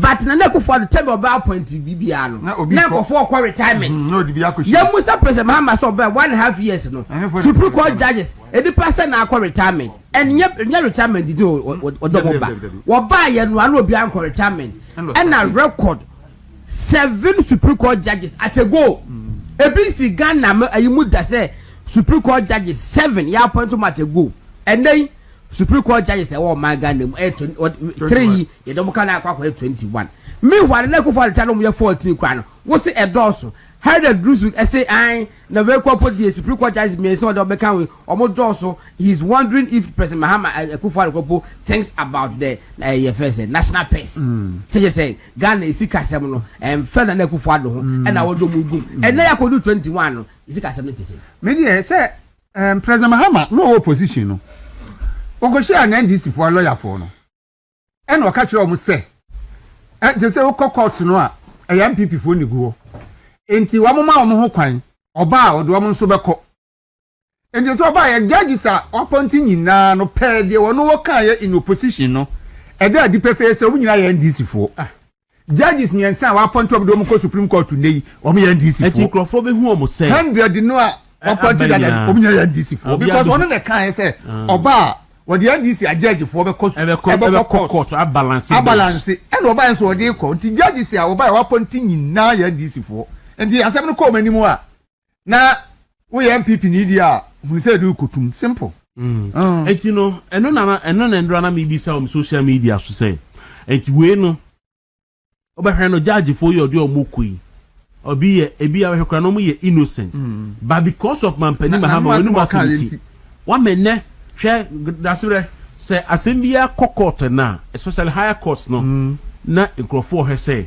judge ben the tiasem no so ebeleben ya appointing so enkrofo ready meanings into the judge who he is and when he was appointed no ma hwe the judgment no ma ka so say ntia o anya wo enti ne de ba ye so o ma ye enti said the odi asem no kra ni nipa asem no fa ne ho no ye hwa osu we say ntia I say wo na wa obi abisa say o papa ne hwan o ba papa di pa osu o say anya wanwa say asumesi ba no dia and the anya wanwa o cha say eti yentimi emu omansa ese Mampani Mahama timiti ase say yentimi mu omansa wo ye pani a won kasa basa sa emu obia minim say enti obia bedi ade a obia be president ya obon homodin se obeye bibi papa ade agya oman no President Mahama die no aboni timpo so odi beja Ghana oni hwa ade be kai ma me say so far ne legacy eden ani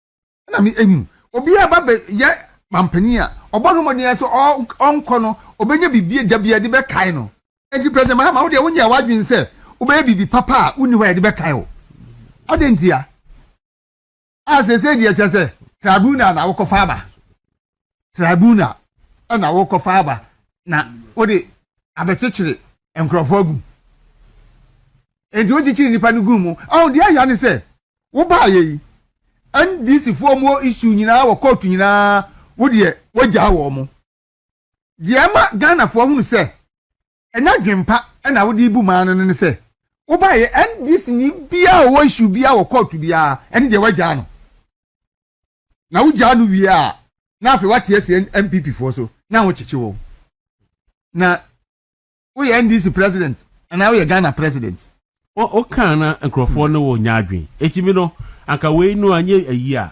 omo mpe nkrofo mu nim duabo MPP for mo agya omo nyina NDC for case o koto mo agya omo nyina no mo modua wo so say fair say wadwene mu fitinu fita say ntia mo nku nya fair dia na ne duabo no nya wo ma wo de wo ba ye wo se operation recover all loot no so the NDC for be gina court ani de oba ye NDC for na loot no ande wo makwa gina court de wagya wo no so wo de wo mutimi loot na MPP for de ande no e bi come sakra mo ntafre na ya de sa chechiri mama na eyi na President Mahama ya no ni de office no so be fira konya so akwa na o de mama ayi 10th term o be fira konya no so na ayi segafia kan no so we di 40 years kura no a akonya no be firi so enti monwini nkwachiri obi moto ase dwen kokai Onyine kwachiri na de mo ye no emmoa mo na emmoa Ghana so.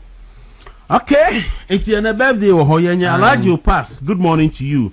And Professor Mebiroti Wedi, good morning to you. That's your birthday can see you. Okay. Na my mean you so need only be. Hey, we say back my godfather and his wife. All right. Eti your birthday can see pa back enti ye be ye afi ho na yetimi akọ. Timisro anopation so ma me say utia that's bre endra Hwanpo DJ Solis. Also Obantu Zominu bi. Dey mama di bi koma obi. Sir. Mama di bi koma police ni bi. Okay. Oh baby. Because Obantu you sifa question no ba. General or send message say police ni say Zominu mu hwan papa na me say correct one pa ati ebusia dawuru meton eye engo red oil zomi nti ye de bebo we weekend di da sebre say ne eni ochina ne kwesiada nkofu ofi bampisi keke bodie menke bodie mankini bayire nso to twima kunu ana nkontomire no sa na de wache ngono so kakra na de buso na je chu we so de enye ne edi Sudan for da family Sudan for da ni bibia nim we natural zomiti obia baby a wo bia no frɛ a ebetimi ni wire arrangement na osa etimi akabi number no 0248 168921 0248 168921 so the okay antira mi wi na me no aka ho asem enti mo frɛ a ye bɛbɔ mo ho bɔde baby a wo bia na onedudu bia o hia bia na Osaka 0248168921 pato yenya birthday ni nua baako oye electoral affairs officer ewo Ewukugwa Ayempe the electoral area na ye friend no Ascobic oye teacher ni so my Ghana yempai boni se omawi ebeyi nipa bi ebo mutirimu pose omobeje oman no de aye omeja pade but enye de a ebitimi aye adwuma nse oman no woni edu moja bechichiri to ho no obi anye na adwen se oji ata na ni ase nti ye na edi akiri nsu no obi anso ntimi nyi Ghana nta na ni ase na de nyema ekoi eye nyema bi a ese oman no mpanimfo na eso mani bere because ase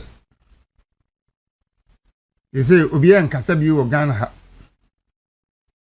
obi ahu bibia ekoso bi ase we normal nti de me mpem ho asem me nkoka ene ya bedi matem me nkoka na makonya abayama ni ene yi nyina yetimu na President Mahama oni ne nkrofo ye de omope but otumfo na kan ase bre yi ni nkaso na NDC vote mi di otumfo ani ema otumfo de ahomete ka se ebre yi ni nkaso that's when is woman you pa oh akokọ bronsa ni re firi akroma anti nipa bi nyatumi a omo susu se wiase no ebe yom de ada oh okay sa na akoye nipa bi nyatumi omo bi fi se wiase be yom de ada hwe na ye wo na mo elementary school sa amre na elementary school ye time middle school so de ja adoma ko be fi se GH nkete abreso na ne ye wo na ye wo history book bi na baby no oka Kwame Nkrumah ho asem ti no ase omekia you go say Nkrumah as the head of state or president took unto himself too much power, and because he had so much power it was not possible for the people to do or say anything against his wishes. Saudi we rofu we na me de enti sam na mi swapan so akamitrim was say Nkrumah as the head of state or president took unto himself too much power, and because he had so much power it was not possible for the people to do or say anything against his wishes. They suffered a great deal, and this must be avoided in future. Obia wonim tete middle school history book bia onko hwesa book no am say na from 3 from 4 obehunu sa asem wi wo Kwame me say NDC the omu they are heading to distraction. Kwame Nkrumah try say obey Ghana one party state into obeka political parties ni nyina ahye na ono ne CPP no nko a aye adwuma enu ne ma CPP gu ye no President Mahama ni NDC for free say o manya majority in parliament into omo de beka MPP ahya asay MPP na omo party na tena ho me see NDC is heading to distraction omo obi antwento ne so manya de anamo no mpese omo tu say ye be ye public tribunal na ye de akyekyere nkrofo omo nyina me botai ni nyina ne say omo be no ma akyekyere MPP for de omo akogum thinking say omo yesa MPP no begu na NDC enya hoden me say NDC wo mo bo mamna no ma bakwa akotom na abaya se mizemfo amuhu omu nei muhu omu de biara da atamo kama NDC ya ewo sesei President Mahama ne nkrofo mo handle sesei no ebe me na yesa CPP obe ho by name obia ni ho betumi abaya Ghana one party state obia ni ho Rollins mpa 1992 okọ parliament no oni opposition bia MPP fo ba kokora anko ho no wentumi anya Ghana one party state na campus de Mahama. Okay. NDC for anywhere to me kasiye wo Ghana obi enya bida Kwame Nkrumah mpo enya bisa there be Kwame Nkrumah di 9 years yes NDC for rule of my Ghana dictatorship 11 years and na ye ba democratic rule and na democratic governance and so 8 years ye kabuma say 19 uninterrupted years 19 years okudelo mutimi de baga na man ti ba nyo man ni yi eti de mi hu to obi ti say President Mahama no opeso oblem na akufu adwa na just say I feel scandalized. Okay. Before some better no mama ye ni san komo yin okay. More than 48 hours after the release of Dennis Miracles Abuaje from the Akache of Yoko, the accusations born say Jumedi Okodi were interministerial committee and whereby some audit findings be so obey no into investigations be koso. Now, we share the communicators of the New Patriotic Party in some of their children say a part of diversionary tactics at the National Democratic Congress fire say omobeyede ombesisa conversation and akofa the arrest of Dennis Miracles Abuaje senia ombetimi nya kwan introduce the increment in the fuel prices this week 16 July 2026 from 13 cedis to 14 Ghana cedis. But Dennis Miracles Abuaje EPA were granted many interviews ebi and a GH1 Bolare and any Kodin Komo efa a course Yoko during the arrest. And I was also some prominent visit. I didn't see be Akwakoto, the former president, His Excellency John Ajekum Kufuor, the gentle giant in him. Na or then some Kotu in him say Opesa standing for the National Communications Director of the New Patriotic Party. Na Ginto Opesa standing for the National Communications Director and say Ejumano Onimie wasanso esua won pinifo bi inase for some time. Typical among them or Dr. Mahmoud Baumia, Mr. Dan Botry, former Minister of Local and Government Affairs, and also a key member, Dennis Miracles Abuaje Esua one inase. Inti or say based on that no or GDC and no betima buana amane etima contested for the National Communications Director of the New Patriotic Party. But ultimately said the gentle giant at the same beach to say, or no, wa follow Dennis Miracles Abuaje for some time. Na who say, Jumano Osha, ye their fryer or ye their shanatari, no betimi, aye, say Jumano. But just that, Uncle PMO and the various constituencies across the nation, now offer in Kabom, offer team, Endi Juma, na Esene Buano, na wetimi, possibly, I imagine, as the National Communications Director of the New Patriotic Party. The heat toward the executives of national executives scheduled later this year is building up momentum Chairman Wuntumi die name Dennis Miracles Aboagye die name Chairman Paul Afoko die name other members of both even vice chairs Nina Obia build up momentum towards the national elections. In some ebeko subiano, you can trust in PTV. Yeah, tia, yeah, the be bremo. Yanjebre, yanko tie in komodia ekoso between Dennis Miracles Aboagye and the former president, His Excellency John Agyekum Kufuor, on the campaign message.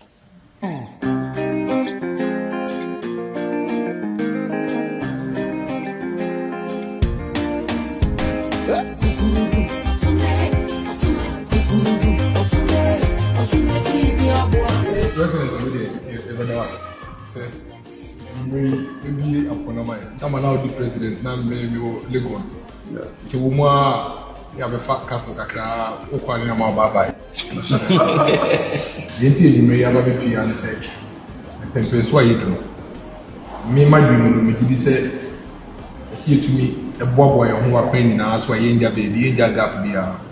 And one of the areas I see a PDA communications directors. Now, you did say, "Edumano." Your Excellency, me to me, I should be on the GD passing me to me, I should be on. But the case here, I say, you been here, or take part in us. Which year, I won't pay for the brain. I say, now, over to me, I should send your mama and I could film. I mean, did say, if you have a book free police station, I mean, have a party in our campaign communications director in here. You did say, Monsieur, never be. And you may Excellency, maybe a small Holisha. And the you manage it, Your Excellency. May you have one cast away, say, my year, you mama, when you have to put us. I am the passer, Waba. What's more, cannot. Without communication. But then, especially these days. Now, I'm passing. I didn't know I shop, but I carry visa. One what winning terrain no for the political field. Kakra me mahu about you, no much sure of you. Ubet me aye. Dimestro, region by region, constituency by constituency. Nantimo. Na there be have a unity, reconciliation. Manipa no challenge pa the enemy. Nyanti as 7 years be an bit me. The try any you be or chance no bit me. Then rally behind. The here communications no pap. Sramwara. Na mon fam why presidential candidate no. Man hard headed. Na mo quiet to say that it's already done. Factions near the ABI.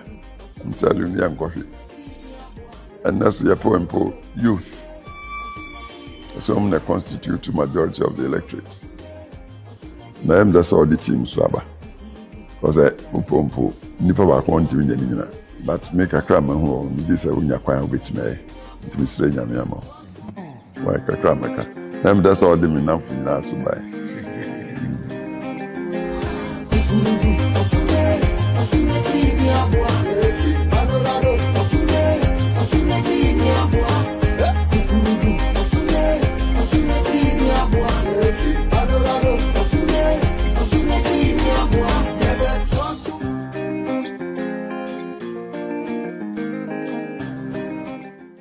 I tell the market woman in Adoso.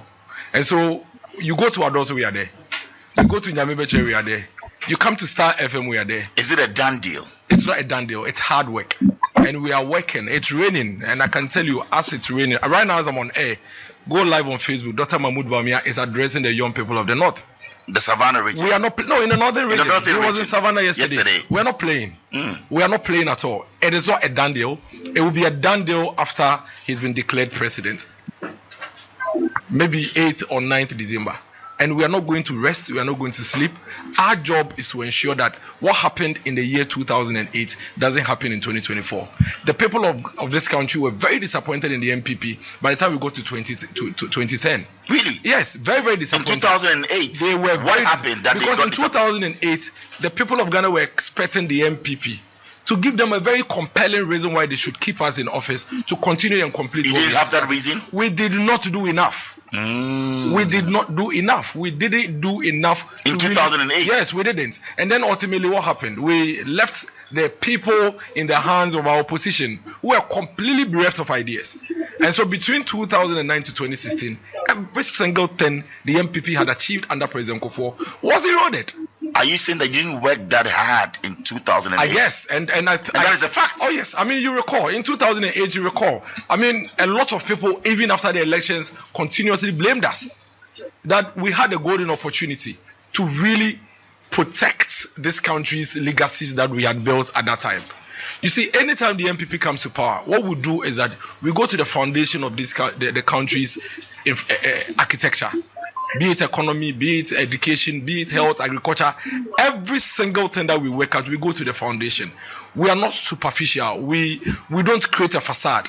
We go to fix the basics to ensure that we have a certain strong foundation to leapfrog. But eventually what happens is that after years of hard work, unfortunately, and if you look at our political history, you'd realize that anytime the MPP is in power, we encounter circumstances that are beyond our control. So in 2008, President Kufuor, after all the things he had done, encountered the Wall Street issues, the global economic crunch, if you recall, where, I mean, America itself was in turmoil, and then we had a lot of crisis in 2008. In fact, it was in 2008 that we had shortage of water in Accra, where even in Laboni cantonment, the first-class neighborhoods were working with yellow gallons. Remember the Kufuor gallons, looking for water to fetch. And it was an election year. In that same election year, we had to queue for a whole day, sometimes 2 days, before you get a gallon of fuel to buy. I'm sure you've probably forgotten. And these things happened under President Kufuor. And this was a time when Ghana was a bad omen every time. I mean, Ghana was called the gateway. We were told that we were in the golden age of business. Those free compulsory universal basic education, the enrollment at the basic school had doubled. I mean, there were social intervention policies. That was then. No, hold on. Are banks coming to us now to come and I'm making a point. Eventually, when we hit 2008, the Ghanaian people went through difficulties. The similar difficulties that we are going through now. And so all of a sudden, what happened? The opposition party chanced on these two challenges: fuel price increases, water shortages, and obviously, in Ghana, once you have a fuel price increase, it affects price of goods and services. And so all of a sudden, we forgot that basic education has been fixed. All of a sudden, we forgot that we had trade boom. All of a sudden, we forgot that we had a national health insurance that was providing primary health care for free for every Ghanaian. All of a sudden, we forgot that we had eradicated the statistics that was counting maternal mortality and infant mortality. That was a time where in this country we counted the number of children who died at birth and count the number of mothers who died at birth. And Kufuor had introduced free maternal care and he had eradicated it. So fast forward, we encountered a challenge in 2008, like we encountered in 2020. COVID, Russia-Ukraine war. Between 2017 and 2020 in this country. And you are in the entertainment space. 2019 was declared as one of the happiest time in the life of every Ghanaian. Yes, year of return. Exactly. But what about the banking crisis and all of that? Because you were talking about, people being asked to come for loans. The banking sector was thriving. It was booming. But of course, we can't say our banking sector had gone on a reset. In our first term, we had to reset the entire financial services. Between 2014 and 2016, there were banks that you will go to and you cannot get your own money. You know that. I don't want to mention names. It was a fact. The fact of the matter was that banks were struggling. It was already a time bomb. There were banks in this country that you go today, you want to go and withdraw your money, they'll tell you the system is down. Was that the best way to handle it? Well, if there was an you can discuss the best way, but the fact I'm asking you already, because you are on the seat. If you had an opportunity, would you have done it better? Absolutely. Because today we have a much more robust financial sector, which is growing. Look at the financials of all the banks. Look at all of the banks. Today we have banks who. So you think that it was done the right way? We had to do it years ago. It was something we had to do 4 or 5 years before 2017. If we had done that earlier, we would have had at the time we came to power in 2017, we had the way it was done. How was it done? I mean, the cleanup, banking cleanup. How was it that 9 million or 9 billion, and now we use over 20. That's a complete. That is one of the most misrepresented facts ever. That when you say that, how much was used to clean up? How much was used doesn't mean that if you had a 12 billion, the banks will survive. How many banks were given 800 million cedis to survive and they squandered the money? Some of these banks that were collapsed were given 800 million cedis of our money. So it's not as if the central bank. Yes, it's not as if the country had not tried to save the banks. These banks were given money by the country on several occasions. Some of them were given once, they squandered it. They were given twice, they squandered it. They were given thrice, they squandered it. And you are saying that when we had the chance to fix it, we should still give them money? Does it add up? So the Ghanaian person listening to me today should know that it is never true that the country had a chance to save these banks and never did. How much the country actually attempted to save these banks, gave them money, and the owners of these banks and some of these managers squandered the money. During your time or during the time? No, during the time of the NDC. So ask the NDC, when they said that you have 12 billion you should have used to save the bank, ask them, the money that you gave to the banks to save them, what happened to these same banks? So it means that clearly the fact establishes that even if we had given them 12 billion or 50 billion, the banks would have gone broke. You know why? Because the challenges with these banks was just not money. It was poor governance. That is why you give money corporate governance. Yes, that is why you give the country's money to the bank, and then the owner of the bank will come and pick the money and take it to Zimbabwe to go and mine. That is why you give the money to the bank, and the owner of the bank will take the money to go and open a sachet water company. That is why the owner of the bank will come to the bank that you and I go and save and take the money to go and do whatever business. Do you know what was happening? Millions of Ghanaians were at risk of losing their money. And so the 12 billion was used to save millions of Ghanaians whose deposits were at risk. So pushed to the wall, you would have done the same thing. Well, I think it should have been done 6 years before we came to office. In fact, if we had done it 6 years before we came to office, we wouldn't have encountered the enormity of the challenge as we had seen it. For example, you gave 800 million to the bank, and the bank didn't survive. Right there and then, when you realize that the owner of the bank has squandered, don't wait 4 years. Fix it. And don't forget, these banks were not swept into the sea. They had been put together to ensure that you and our savings are still intact. That is why it is never true that some banks had been collapsed. The banks had been put together. They've been merged. And this is something that happens all over the world. Some of these banks are in court challenging it. So that's fair. Yes, that's fair. Fair and square. We'll leave that. Let's talk about, Dr. Bawumia being out there in the northern region or northern sector of the country. Tell us about the tour so far. I think it's been really good. I mean, it's been a very, very, very engaging tour where we of the view that the Ghanaian people are giving us an indication that, listen, we are looking for the long-term sustainability of this country rather than the short-term challenges.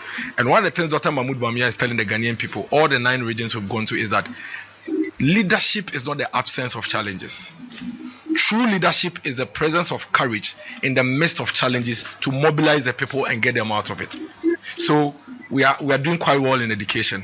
We are doing quite well in health. Are you doing well or quite well? We are doing much improved than we were. Of course, listen, Bola, in this country today, we can be compared to just about 4 countries in the world that can say that we have opened up access to education for its citizens. That's a big deal. So yes, people will also argue and say that is quantity, but maybe over quality. But the quality has already been tested and we've passed. It's been tested and we passed. Today in West Africa, Ghana remains a top country in performance in terms of education. Yes. Listen, how do you measure training? You measure training through assessment and test. Is that the case? The only way we can have objective way of measuring the performance of our education is through the test that we've been writing for years. Today, the statistics shows that these children are doing way better than they were doing 6-7 years ago. So procuring past questions for them and all of that, you think is the best way to go? You never use past questions in your exams. I did, but government didn't pay for it. Any student... No, government didn't pay for it. Exactly. Is it okay for government to pay for it? Yes. Do you know the difference that is making now? The difference that is making now is that I had my mother struggling to get me the past questions. Others didn't get. So I had a head start. They failed. They struggled. Oh, so that's why government moved. Of course, government to fair play equity. That is what government is there to do. Oh. You do not put impediment and barriers in the way of your citizens. Education is fundamental, it's basic. Education is the only platform that would ensure that all of us get the same. Uche Dennis Miracle Abwajen Koma Wani Ura Borari Edia Utim Hupe Fe Passe Se Yepe Communicator Yepe Sabi Abrantia na Hadwimudo na wobetimi aboa na wama Ghana mabunu dachi wama komonimu a na enye enkofo ba ko bia nemum Abrantia Dennis ena wobetimi ayesa adwuma no ede ma Ghana Abrantia na Ura Borari ne nsema wobisa Dennis se obi bisa se NDC 2016 omo free abanu ya no so no na dollar enam 4 cedis nemum MPP ba ye no dollar no etim ekoduru 13 Ghana cedis anu yie na owura no de man no chese eye superb se atefo ebeka ya abra na MPP ama yekunu be fa kunya so no researcher World Bank eye beto Ghana ha kun ne se wo mo hwe kwan ya na dollar kwakọ fado sabre wone na aban etoto niema na ewiase crisis e koye sabre na Russia Ukraine wo ho na COVID-19 wo ho no wo mo kire se ana wo mo prete se Ghana ebe free mu tem because enema pa ene sa debt restriction na do dan kwakofo do de ba ye no na opposition tiase a wo mo ye hu dede no World Bank ebe to Ghana for nyanim se wo man konkro Ghana ebe free mu tem na enu nso so ena NDC ama yikoba ya within the fake 6 months echo 8 months no omunya sa goodwill na womudi dwo monim se wo mo ena ba bi no abusia mestel se obesan aka me ho na masan ene wabohwi na enkoma hodo a Abrantie Dennis Miracle Abwaje wo hwegu punu so na wo ka kire Ghana fo nyina se NDC ama yiku no tum futrogu nkofo ni se MPP ba ye no obegu bank bi wo Ghana haya na eyentro na MPP ba ye no wangu bank bia emom omutimu ma sabre na dan kwafado wotimu ma bank ba ko just a single bank individual bank 800 million Ghana cedis ebisi wiase ba biada say aban atam aban sika ana government sika 800 million Ghana cedis say bank bi ana private individual bi ne niema 1 to 2 year ntino je na hye enso amanfo je say sika no e de adwuma foforo wo say ensema ene na mountain say MPP osuno kokokwama yekunu wo mobaye wo megu bank ya ose dabi MPP ngu bank bia nemum banks no wo makeka bo ma opie ne ho a ni deposit ewo bank bia ne nsa anka abusia ma mensan no mohwi na enkoma hodo a eto aso a Dennis Miracle Abwaje wodigu ho no wodi wa kasa kokochi bibra ne eba ensam PTV ensama hodo a egu ya pon so no yenetifo ebeto aso level of start fair and square. Yes, so if before Bola and Miracles are in the same class, it's time for exams, and every teacher will tell you that once you are preparing for exams, you use past questions. Correct. Every teacher. You know why? Because that is the only way you can practice to be sure that whatever you've been taught, you know. So I can afford, I procure. You can't afford. You go into the exams, you struggle. I do well because I had all the resources. Now government